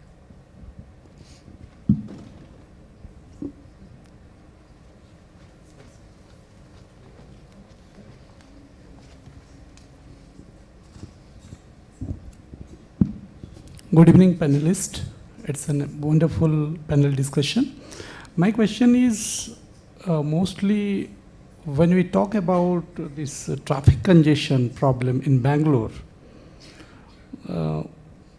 people even are using electric vehicles and all, but still I think there should be a model which should be enforced on the citizens as well as on the public, where we can also protect our health by using some vehicles which will release oxygen instead of carbon dioxide. What is your idea about that as a doctor? Just merely listening to the idea itself excites me.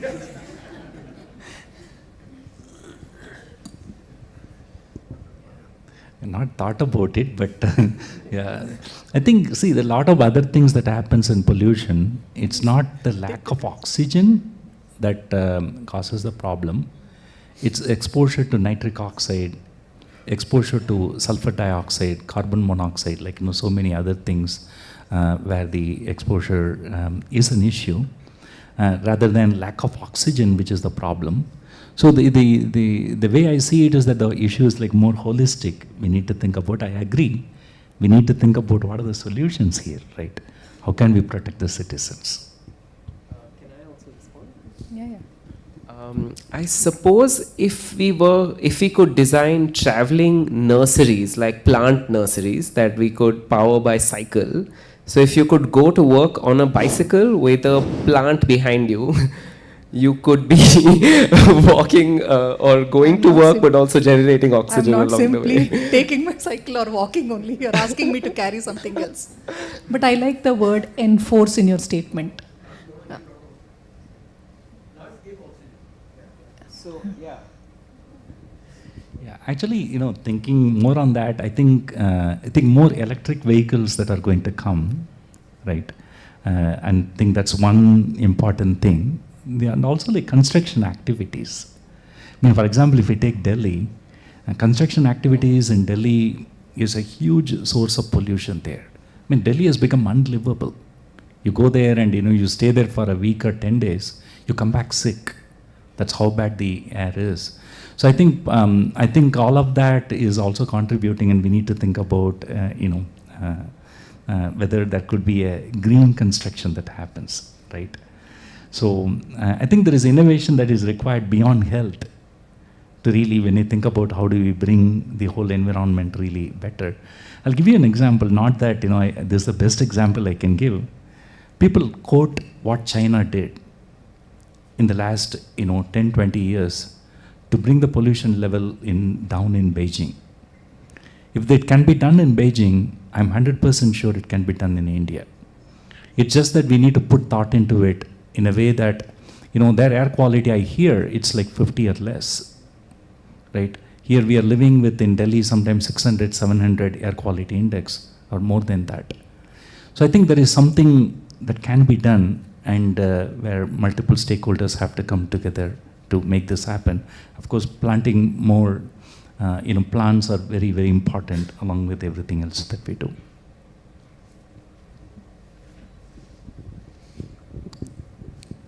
Hi, anyone?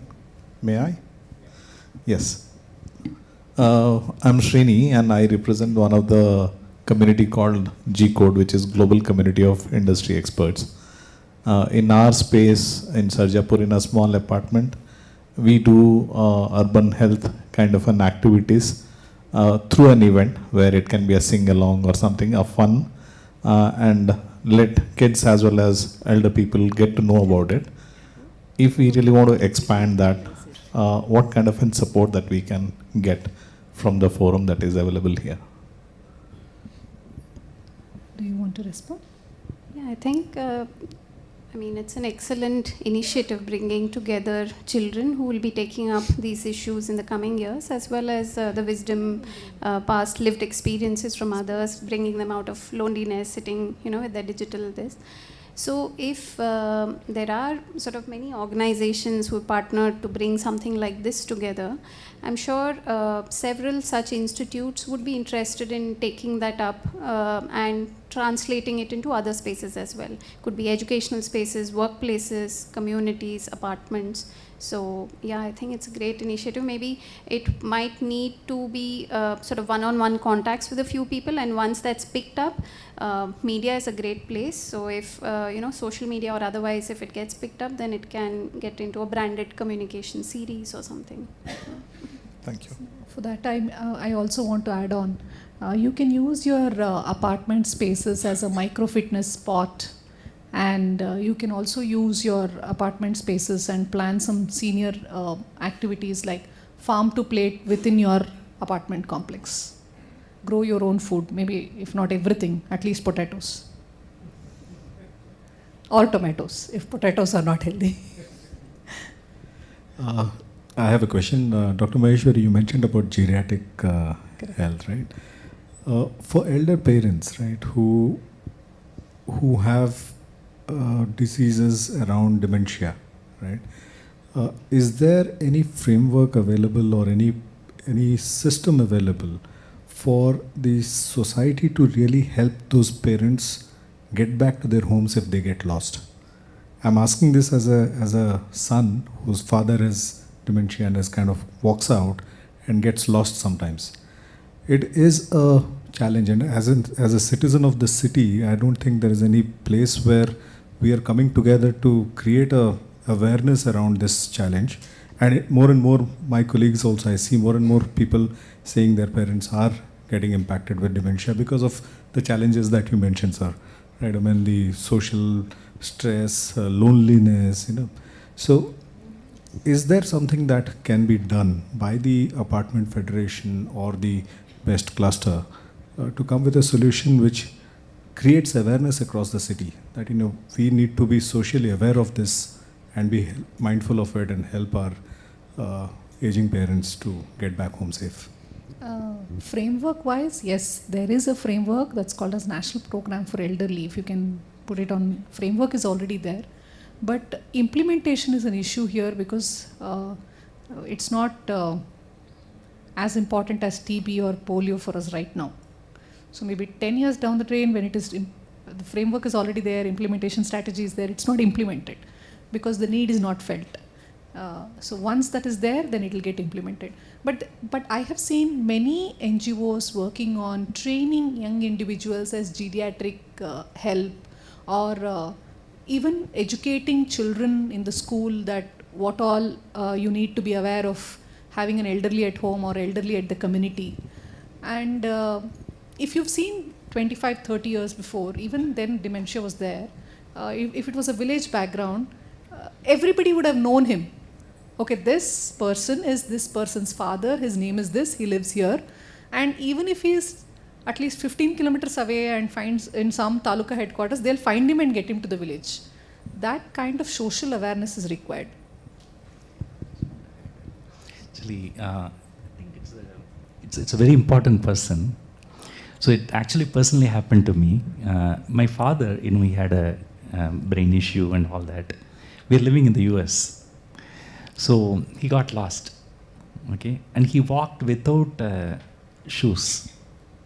And the road is very hot. And he's going to the end of the road and then standing there in the heat without realizing, his foot is getting really hot. So again, the neighbors recognized, and they're like American neighbors, and they brought him back safely. They called us, and then we ran, and because we were searching for him, where is he, right? And then anyway, we brought him back. His foot was kind of red because he was starting in the thing, right? You know, it's very hard when you see that. It's actually an issue, right? When you have a urban society with an elderly, demented parent, you know, getting lost and all that. So maybe one solution, of course, awareness is one thing. The other thing I can think of is like, you know, have a electronic wearable kind of a thing, like, you know, where, you know, right, you know, there is a way that it can communicate or things like that. Right. Yeah, thanks for this panel. I think excellent discussion, and good to hear things which are preventive rather than, you know, going to a diagnostic center.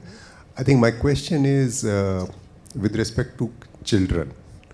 I think something that we didn't quite discuss. I think one of the things is with the work-life stress, parents themselves are stressed, they're not spending time with children. And I think this whole generation, you know, with the requirement for them to excel in their careers and education and exams and all of that, I think the childhood is lost. So I think what we are also looking at is, you know, how the next generation is going to go up and, you know, I mean, besides all the other problems that we talked about that we have solution for, I think how do we get parents to step back and let kids be kids? I think very important question, and with two little ones back home, I think it really hits home, because there are those stressful days when there is no time. And from the first child to the second child, I see the amount of digital exposure around. I mean, even though I make every attempt to keep it screen free, but just the amount of people that would have screens and would want to show, would want to engage, I think sometimes I worry what kind of a world are they sort of going into, communication. And there are studies that have linked, you know, the delay of communication or many other things with early digital exposure. So this human-to-human connect that many of us spoke about, I think that's extremely important. And apartment complexes, since a large variety, the audience is also belonging there, at least that provides some safe space for play, unstructured play, away from devices, away from constant supervision, but unstructured play. So making and creating and nurturing those spaces more within the complexes is potentially a way of, yeah. Actually, one small thing I can add, maybe if families can adapt that during the dinner time, everybody comes together into a common place, including children, where they sit and eat. It's a simple thing to follow, but many families have forgotten. Right, you know, people take their plates, sit in the rooms and eat. In front of television. Yeah, I think if some of the best practices I've seen in the current generation parents is something like this. So every day, maybe the grandparent, the parent and the child, you know, there are two children together, sit around the dining table, no electronics, put it away, just spend the 30 minutes together. That is a very simple practice to adapt that can go a long way. This is a very costly affair, sir. Yeah, please. Yeah, it's not a question as much. You mentioned about geriatric health, and I heard Satish talk about his issue, and, you know, asking, you know, if the federation can do something. So I think the federation can learn more than, you know, what it can give. If, you know, we can have you and a few others, you know, who face dementia issues and come and talk about it, how you've solved it at your level, and maybe 2 or 3 other people coming and talking about it, and we can get an expert on the subject also, you know, talk about it. We can do a webinar follow-up, Satish. Please reach out, yeah? Thank you. Yeah. Excuse me. Yeah. There are 3 questions, 1, 2 and 3. No. Due to the lack of time, this will be the last question. Okay, who gets? Please scan the QR code and your questions will be answered by the experts. It's not a question, it's a comment. So. Okay, it's okay. Wherever the mic is going, she gets. Sorry? Shall I ask the question? Oh, yeah. It's She not got really it. a question. I felt none of you spoke much about garbage. I feel garbage is one of the root causes of illnesses. See, garbage can, because of the stinking and it can cause air pollution, it can cause water pollution, and because the roadside garbages, the city can, the roads can get flooded because the drainage gets blocked, and people cannot walk whatever left footpath because garbage is there. Even the short distance to the bus stops, people cannot walk. That is one thing. The other thing, Dr. Swami mentioned that people who go in the car are more exposed to pollution. If you ask me, it is the people who walk or who go in the public transport are more exposed to air pollution, because people who travel in the single car with their windows shut and AC on, they cause more pollution than they are exposed to pollution. Whereas people who travel in buses, they are more exposed to pollution, I feel. On the garbage management, I'm not justifying, but as a citizen of Bangalore, forget about me being a part of GBA. Now when I'm seeing as a citizen of Bangalore, for street sweeping, we have around 50,000 PKs. For monitoring them, we have another 12,000. Then we have close to, say about 6,000 or 7,000 garbage trucks. With all of this also, we are not able to manage it because of, I personally feel, citizens' awareness on segregation, citizens' awareness on where to place the garbage, everything. Having a separate department, having a separate protocol, having a separate fund, having separate manpower, we are still not able to do it. It's not that we are not doing it. Every day from morning 5:30, at least one of the commissioner level person is on streets to see if it's done or not. I'm not justifying. I'm seeing there enough effort put from that end also. Thank you. No, but I think penalty is properly imposed. Yeah, that's what when he mentioned, I said enforced. We don't wear helmet even though we know that road traffic accident will hit your head. So I think the only way is enforcement. Yeah. And one more thing, sorry. Regarding senior citizens, I think BF can come up with area-wise some centers where citizens, senior citizens, especially with mild cognitive impairment, can go in the morning and come back in the evening where they're... That's my dream project. I personally have this project. Actually, something like a preschool, we should have a senile school at the apartment complexes. Yes. Apartment complexes have some preschool area dedicated for children. I think you should also have a senile school kind of a concept. Okay, so I'm Dr. designing Anita. one. I'm Dr. Anita and I've been working on elderly welfare. So since people are talking about dementia and the idea and your vision, so actually I've been working on it from few years, and from past 6 months I've been working with University of Toronto, the professor who has initiated SSLD.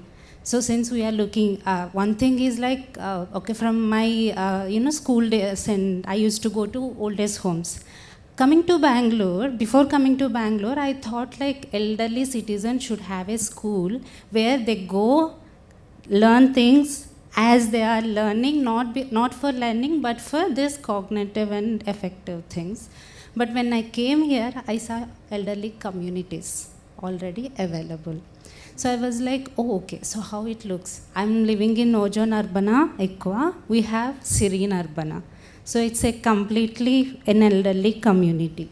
So I thought, okay, how these are differently constructed. They have different elderly, spaces. They have yoga. They have, medical facilities available in hand, etc. But no mental health assistance. So we talk about dementia and Alzheimer's, that is visible.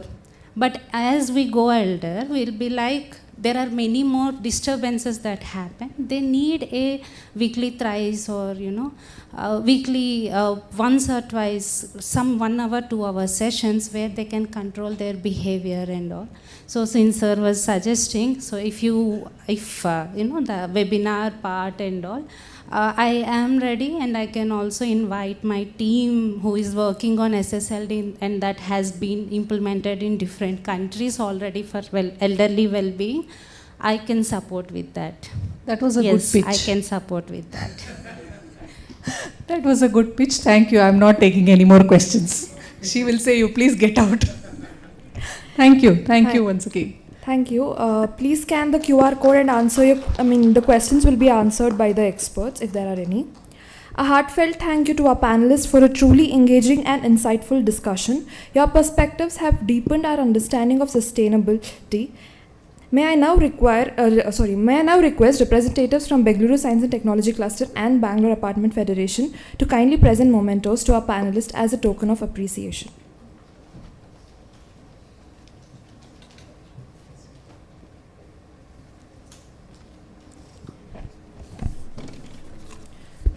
Dr. Sundar Swaminathan.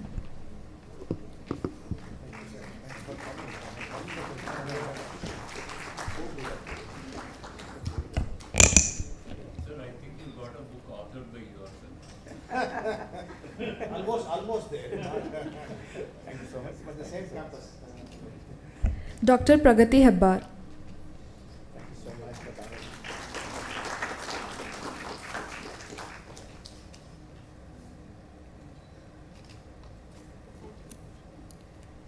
Mr. Rohan Patankar.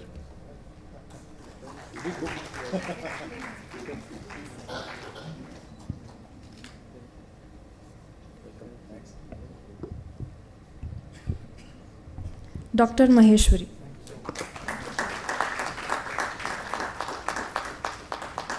I now invite all our dignitaries to kindly join us for the front for a group photo.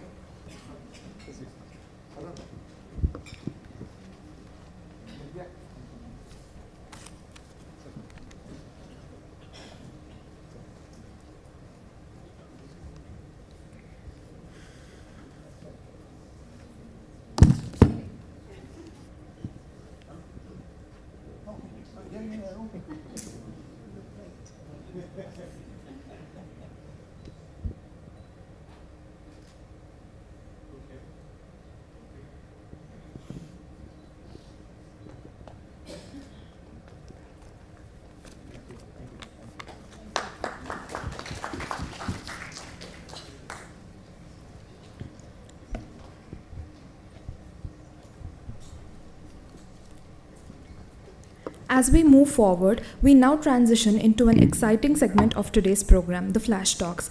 These are short, high-impact presentations that spotlight innovative ideas, emerging solutions, and real-world applications in the field of public health. Today, we have 3 Flash Talks focusing on air pollution, extreme heat and vulnerability, and preventive health. Please join me in welcoming Apekshita Varshney, founder and executive director of HeatWatch. Apekshita's work focuses on addressing the growing challenges of extreme heat and its impacts on public health, communities, and urban resilience. Through HeatWatch, she is driving awareness and action on one of the most urgent climate health issues facing our cities today.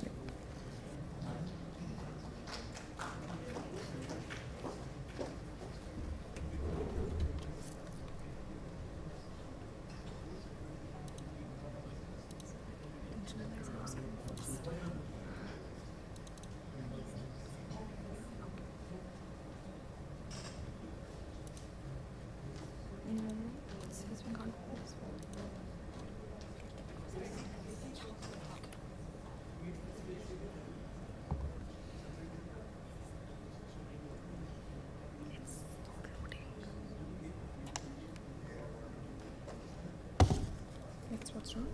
It was just blank.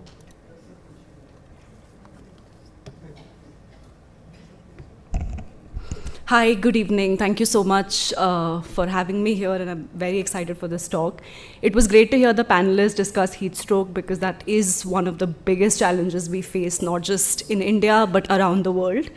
So I'll begin with my flash talk, and apologies for how fast I'm going to speak to cover quite a bit that I want to about extreme heat. So after a very brutal summer and an ongoing heat wave in parts of India, the conversation is back in vogue because Europe is facing an extremely bad heat wave at this point. And this is particularly important because extreme heat and heat waves are no longer a side or a fringe issue. It's the biggest hazard of our times, and we have studies to back that up. So the Lancet study is actually reporting 546,000 deaths every year, which comes to 1 death a minute because of extreme heat. A study by Professor 𝗕𝗲𝗏 and Professor Narang shows that in India, every heat wave event causes an excess of 3,400 deaths. Single heat wave event. So you can imagine that as the heat wave days are more and more around the country, what that death number looks like. And we have absolute opacity in terms of data, in terms of understanding what extreme heat is doing to our society. Bengaluru, considered of course a very cool and lovely place, as has been highlighted by the panelists here, is no longer as cool as it used to be. We have data, again, you can see the diagram here to show what the temperature rise has resulted in for ambient air temperature in Bangalore. So 1 to 3 degrees higher in urban heat island areas. Urban heat islands are densely built urban spaces which trap heat and do not allow for that heat to dissipate because of encroachment on green covers, lack of not just green cover but also blue and green infrastructure essentially. 36.8 degrees recorded in April 2026, 35.6 recorded in March 2026. So we're looking at increase in ambient air temperature for a city like Bangalore, which tells you the impact that it's happening in not just a city that's 900 meters above sea level, but other parts of the country which are traditionally and historically way hotter. This kind of heat does not impact everybody equally, and that's something that we all recognize, but just the sheer amount of impact of extreme heat on vulnerable populations is still not well understood. So at HeatWatch, we've been trying to document and understand the impact of extreme heat on outdoor workers, on informal workers, and one study that we carried out with 𝗪𝗏 last year on waste workers found that 92% already find that heat makes their work more difficult.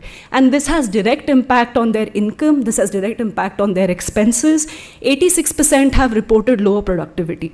We're a country of 90% informal workers, workers who are self-employed, who are trying to make money by themselves, and extreme heat is creating additional impediments to their work.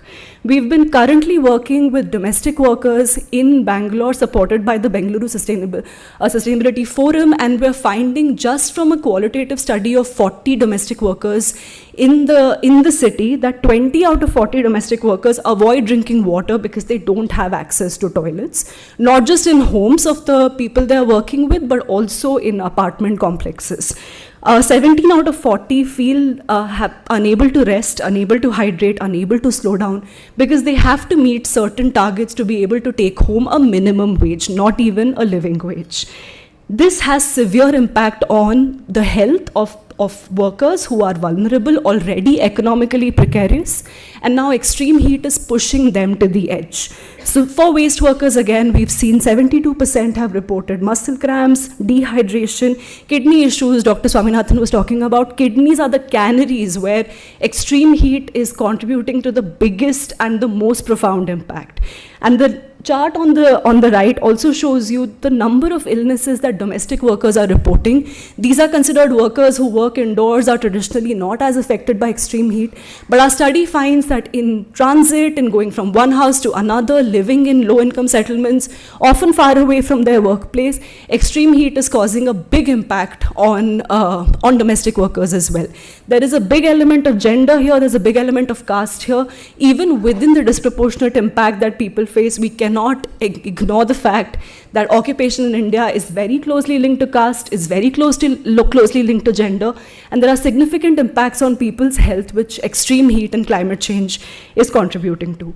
two initiatives that I want to discuss, which we've put together. One is a campaign to keep parks in Bangalore open, which is a very, very simple ask. Keep parks in Bangalore open throughout the day. Do not shut them in the afternoons, because these are spaces where people who work outdoors can go to rest. In fact, build parks as cooling centers. Build them as centers where there can be access to water, can be access to washrooms, and can have additional densely forested areas which can actually serve as cool spaces. Another example is a charter we've developed with the Bengaluru Apartment Federation for guidelines on how really to work and secure the livelihood of your domestic worker.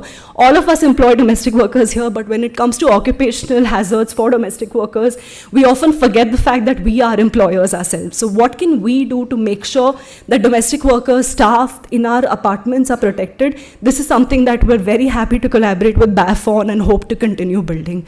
But these are solutions which are really sort of at the beginning of how much needs to be done.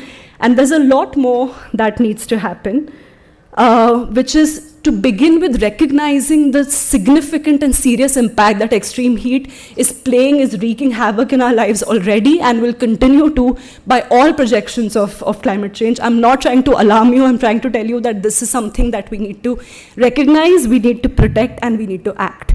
Final solutions that I want to put forth. Number one, recognizing extreme heat as a national disaster, which has still not been done by the government of India, and an occupational risk. Most importantly, protecting those that are most vulnerable, protecting workers with clear not just guidelines, enforceable guidelines, actual financing, enforceable norms and income protection.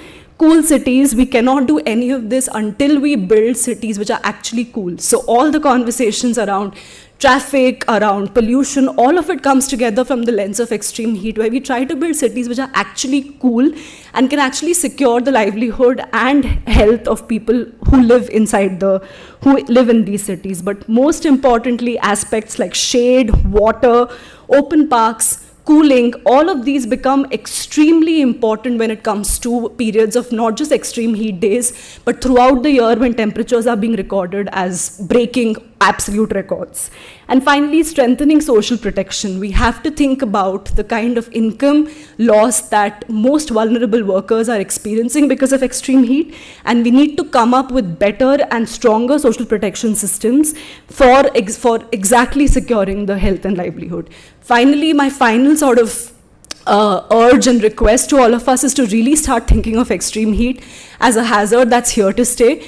And unless we think of those who are most disproportionately impacted, we cannot be talking about fanciful ideas like climate justice or climate resilience. Thank you.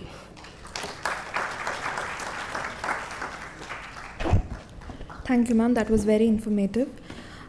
Please join me in welcoming Dr. Prakash Doraiswamy, Sector Head of the Air Quality Team at 𝗕𝗲𝗏.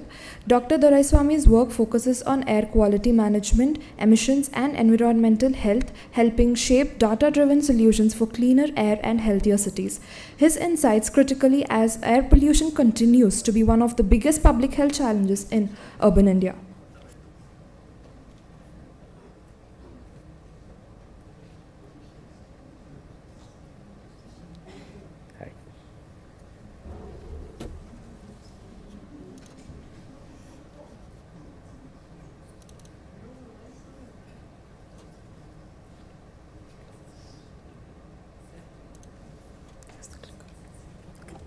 Thank you.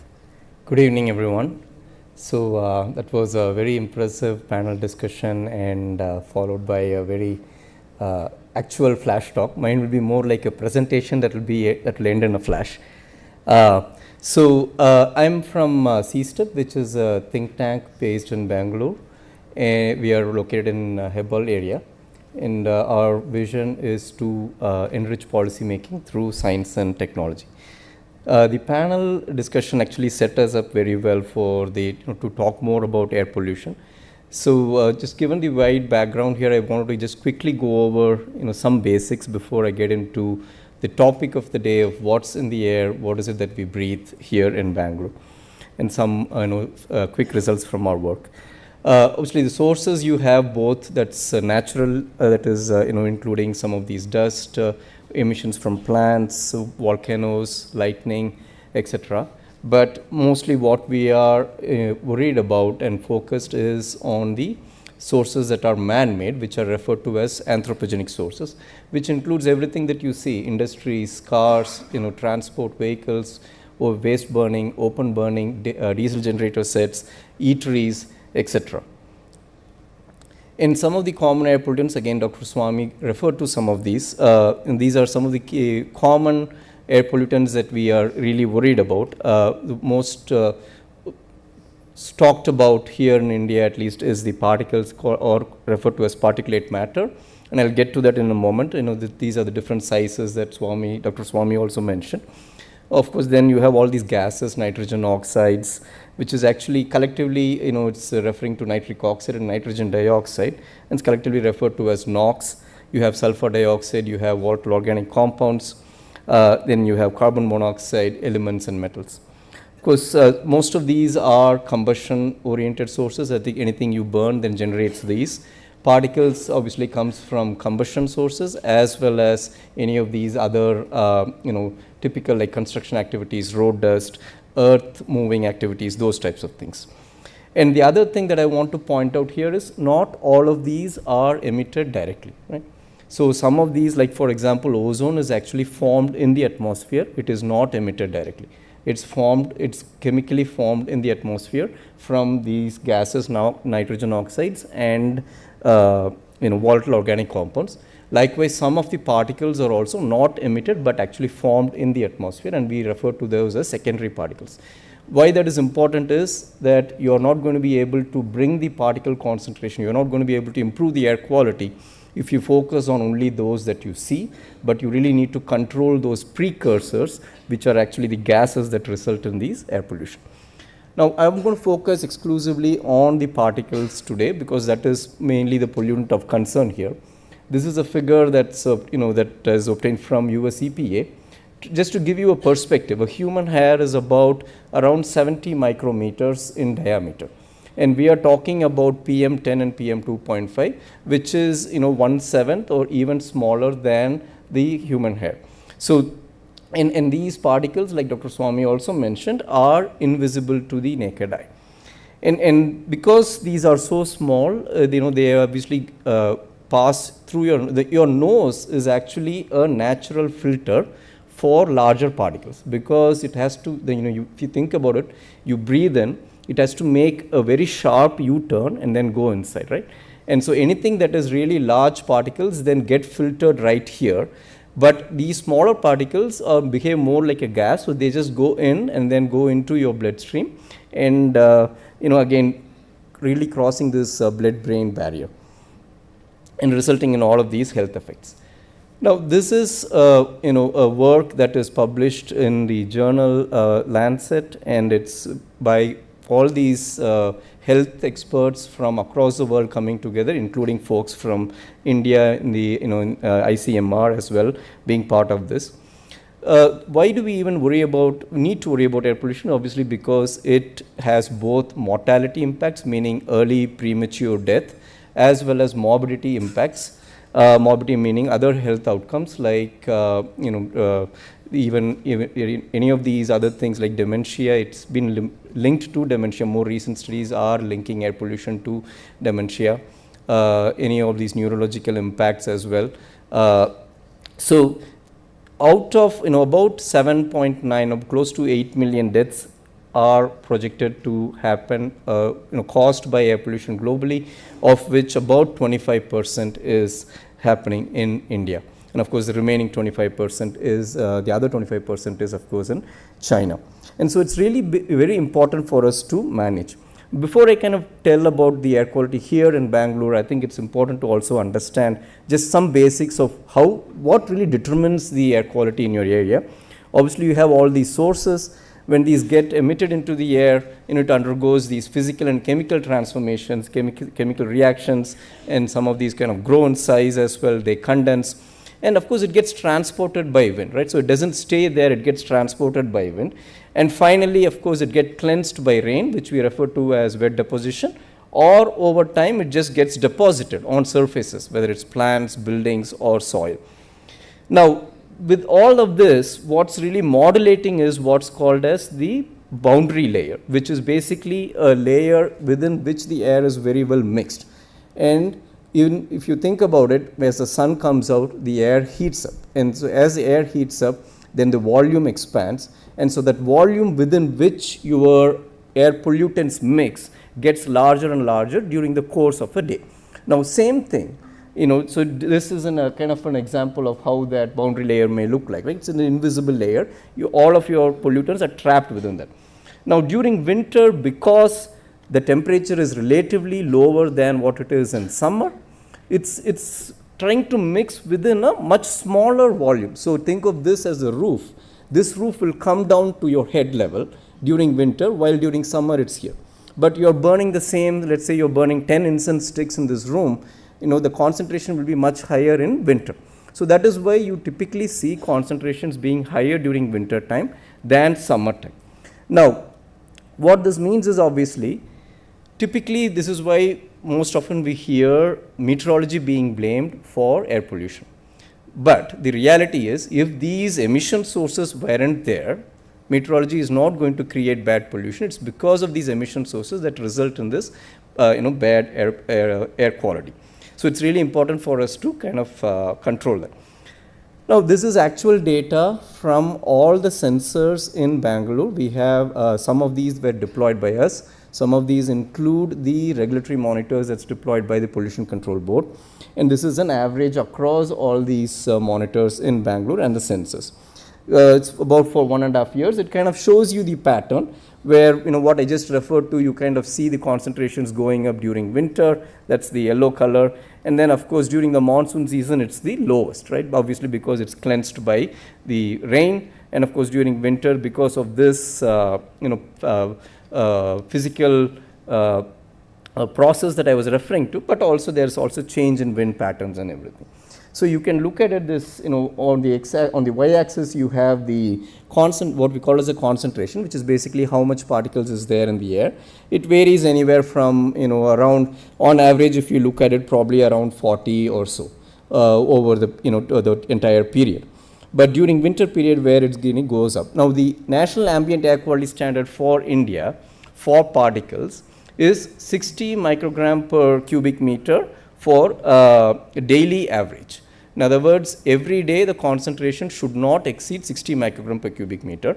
So you're seeing from this graph that at least during winter period, there are days where the air quality is going to exceed the National Ambient Air Quality, the Indian National Ambient Air Quality Standard. And this is just the same information presented here. The blue color presents the percent of days that exceeds the National Ambient Air Quality Standard in Bangalore. On average, obviously some places you have about 25% of the days, but on average it's about 13 to 15% of the days, and most of it happening in the winter season. And this is just an average if you want to look at by these GBA zones. Mostly we are seeing higher, poorer air quality or higher particle concentrations in the east, and then followed by north, and then of course you have this non-GBA area that's outside the GBA boundary. Now, I want to also kind of share this resource that is available. This website, this profile portal has been created by Rainmatter Foundation along with Oroshore, which is a sensor manufacturer. So they brought in all data that is there in the open domain. This is free for you to use. It has nice interactive features for you to look at. So that is the website address. I would really encourage you to look at it. So all the data that I showed from our sensors is also available on this portal. So you can access this. Of course, it has data for Bangalore as well as for other parts of India as well. Now, okay, now we have these, we are seeing this much of concentration. What does it really mean in terms of the sources? So this is kind of digging it further. What we showed there was PM2.5, that is anything that's less than 2.5 microns. Now we are taking that even further and seeing, are there even smaller particles like PM1, which is 1 micron or less. So basically anything that's in yellow is very small particles. We call it as ultra fine, that's the one PM1.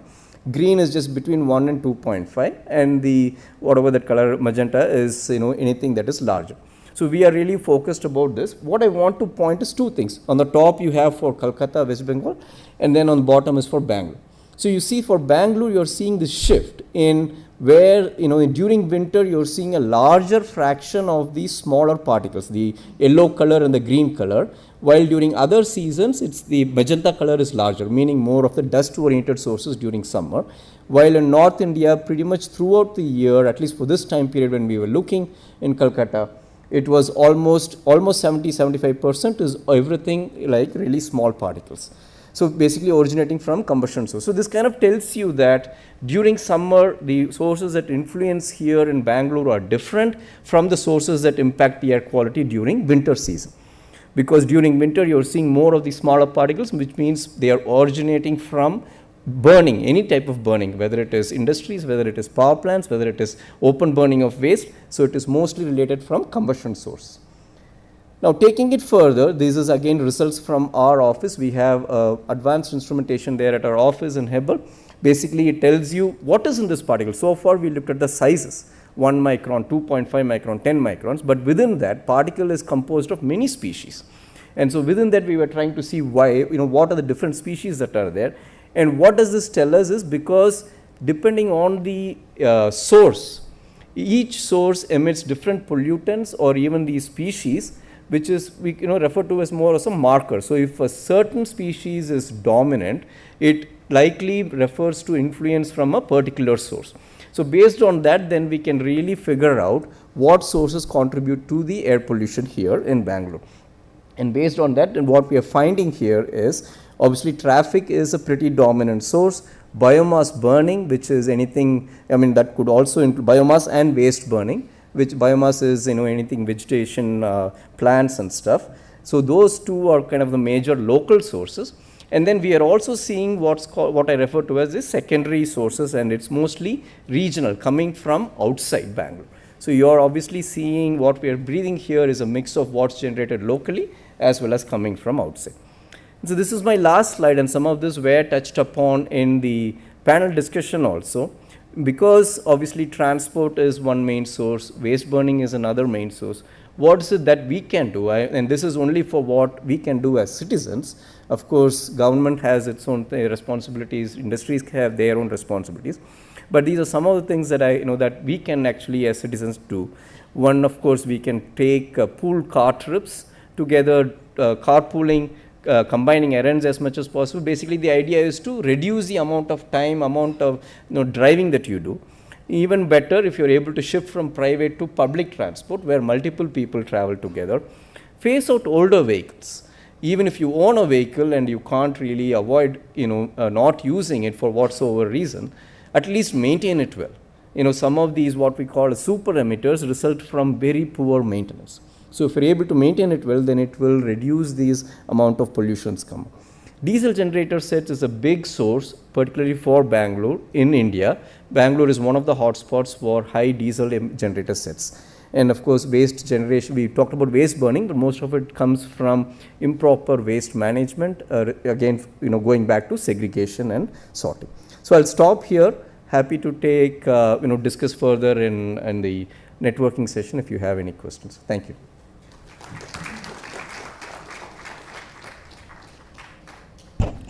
Thank you, sir. That was a very insightful talk.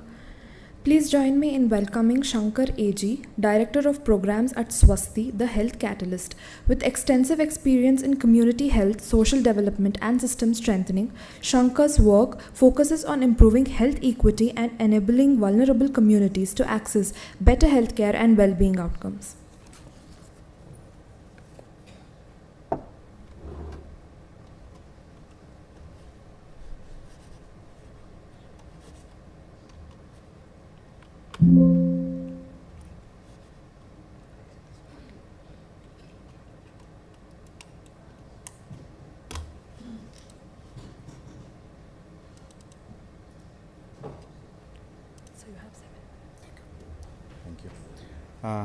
Good evening, everyone.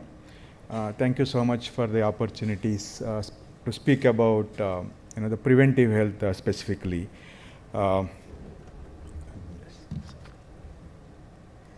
Okay. Let me take another couple of minutes to talk about the story of Lakshmamma. She is 60 years old and she lives in Bammanahalli, Bangalore South area.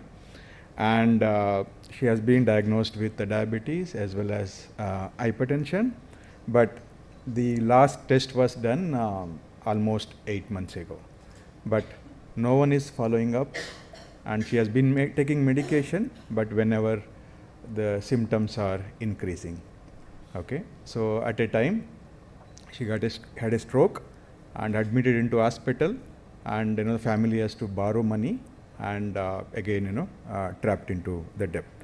So it's not about system crack there, but it's also about, okay, it was not built for her. So basically what I'm saying, the system is there, health system is there, but at the same time system is not really meeting the requirement of the community. So like the 𝗪𝗲𝗻𝗂, there are millions of people who are experiencing these kind of challenges. This is just to give you a the glimpse. We know that Bangalore is rapidly growing. The interesting data what we seen is every day 1,000+ people, the residents added to the Bangalore. So inflow is increasing, but at the same time we are not coping up with that kind of the required health infrastructure and also preventive health mechanism that needed for communities to live. I think you can see the two trends here. One side you see health system, another side you see the neighborhood. The health system, there are hospitals, there are clinics, there are pharmacists, there are the specialists, either private and also the public sector. But at the same time, the neighborhood, where you can see that where people are living, right? The 𝗪𝗲𝗻𝗂, again diabetic, and her son is a Raju gig worker and no health insurance at all, despite having access to health insurance. And Priya is anemic, Raju's wife, and child is missed vaccination. But we also interestingly see the gap in terms of the lack of continuity, poor trust.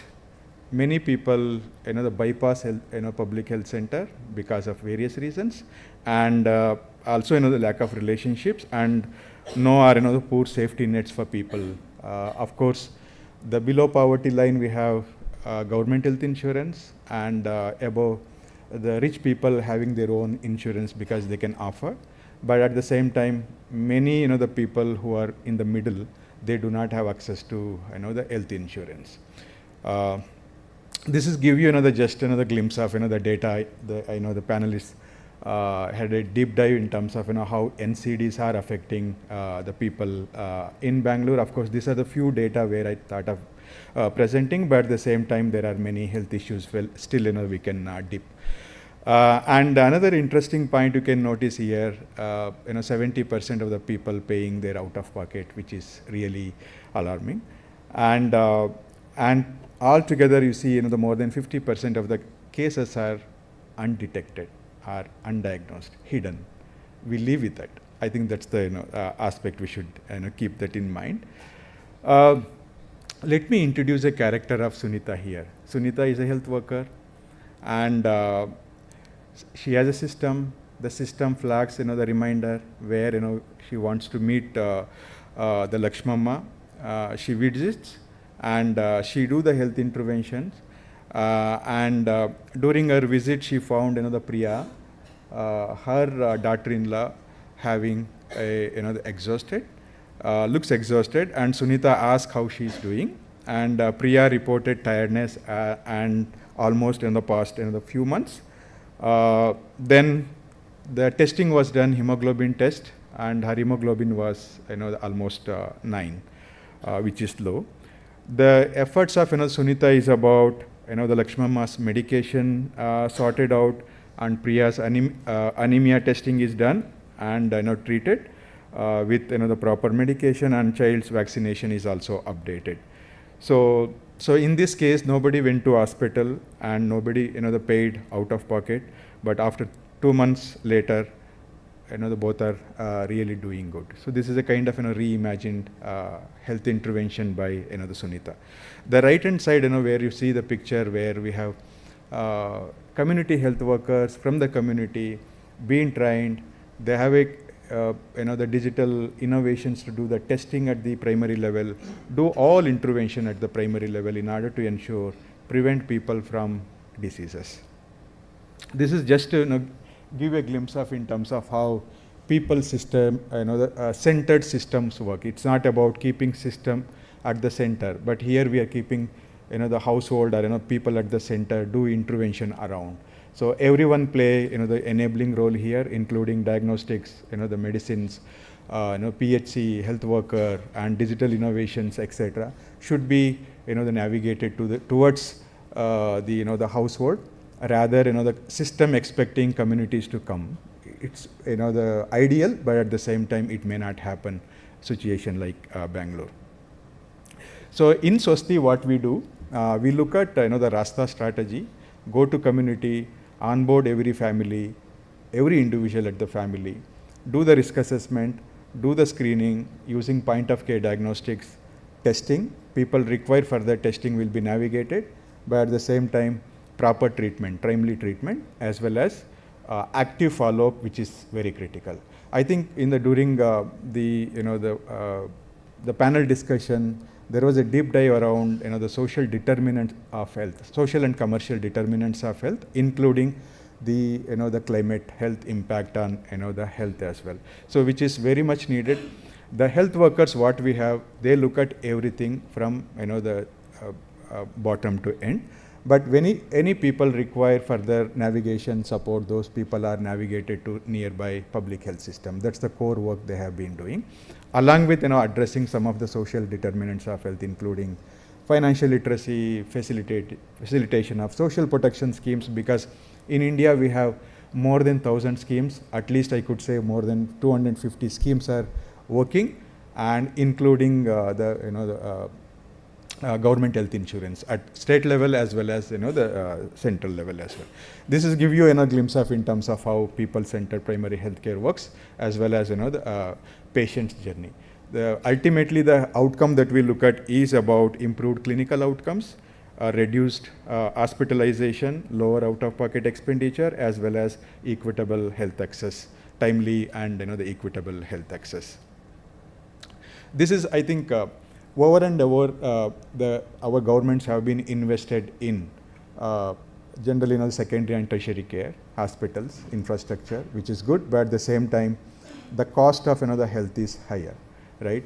When you invest little bit on the prevention, definitely the cost of the secondary and tertiary care will come down, but at the same time, the morbidity and also the health issues also will come down over the period. I think that's the graph that summarizes. I kept it as reimagined, of course, in some states and some districts are happening, but at the same time, long way to go to reach that milestone.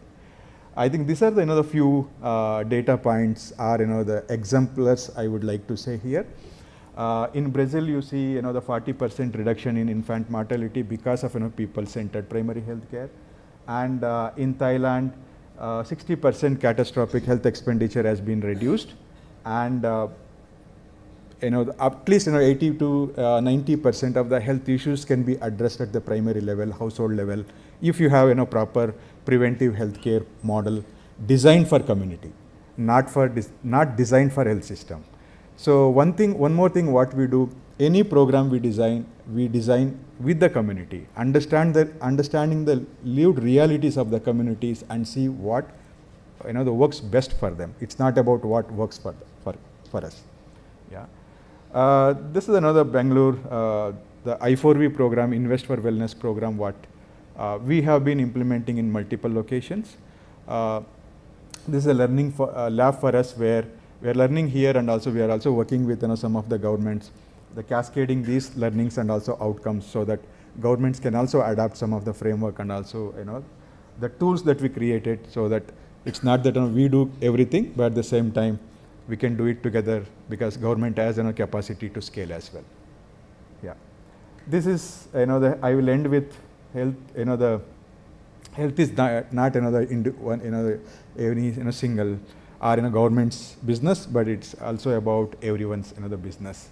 So we know that there are many people, many the vulnerable communities, they have been supporting us and making our life easier, but at the same time how we can support them, remind them about that testing, the prevention and accessing health insurance, etc., so that their the life is also healthier and also happier. Thank you so much.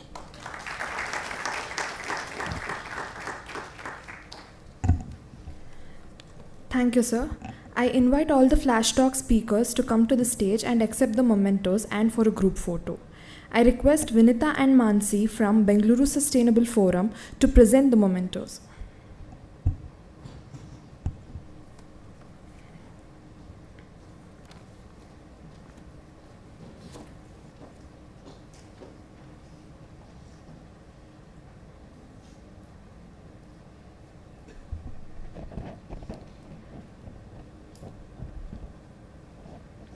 𝗕𝗲𝗏𝗂 𝗪𝘁𝗲𝗏.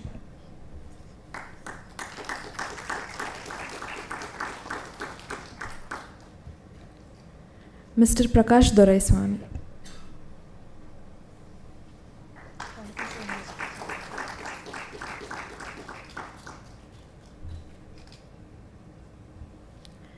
And Mr. Shankar A.G.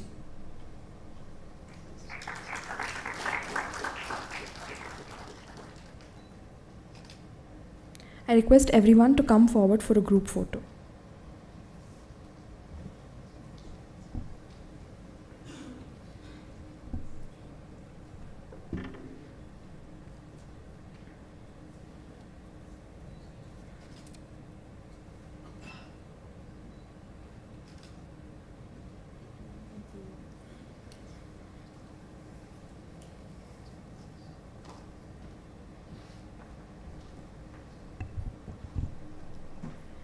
As we come to the end of this public talk series on the science for sustainable urban living, we would like to thank each one of you for being part of this journey with us.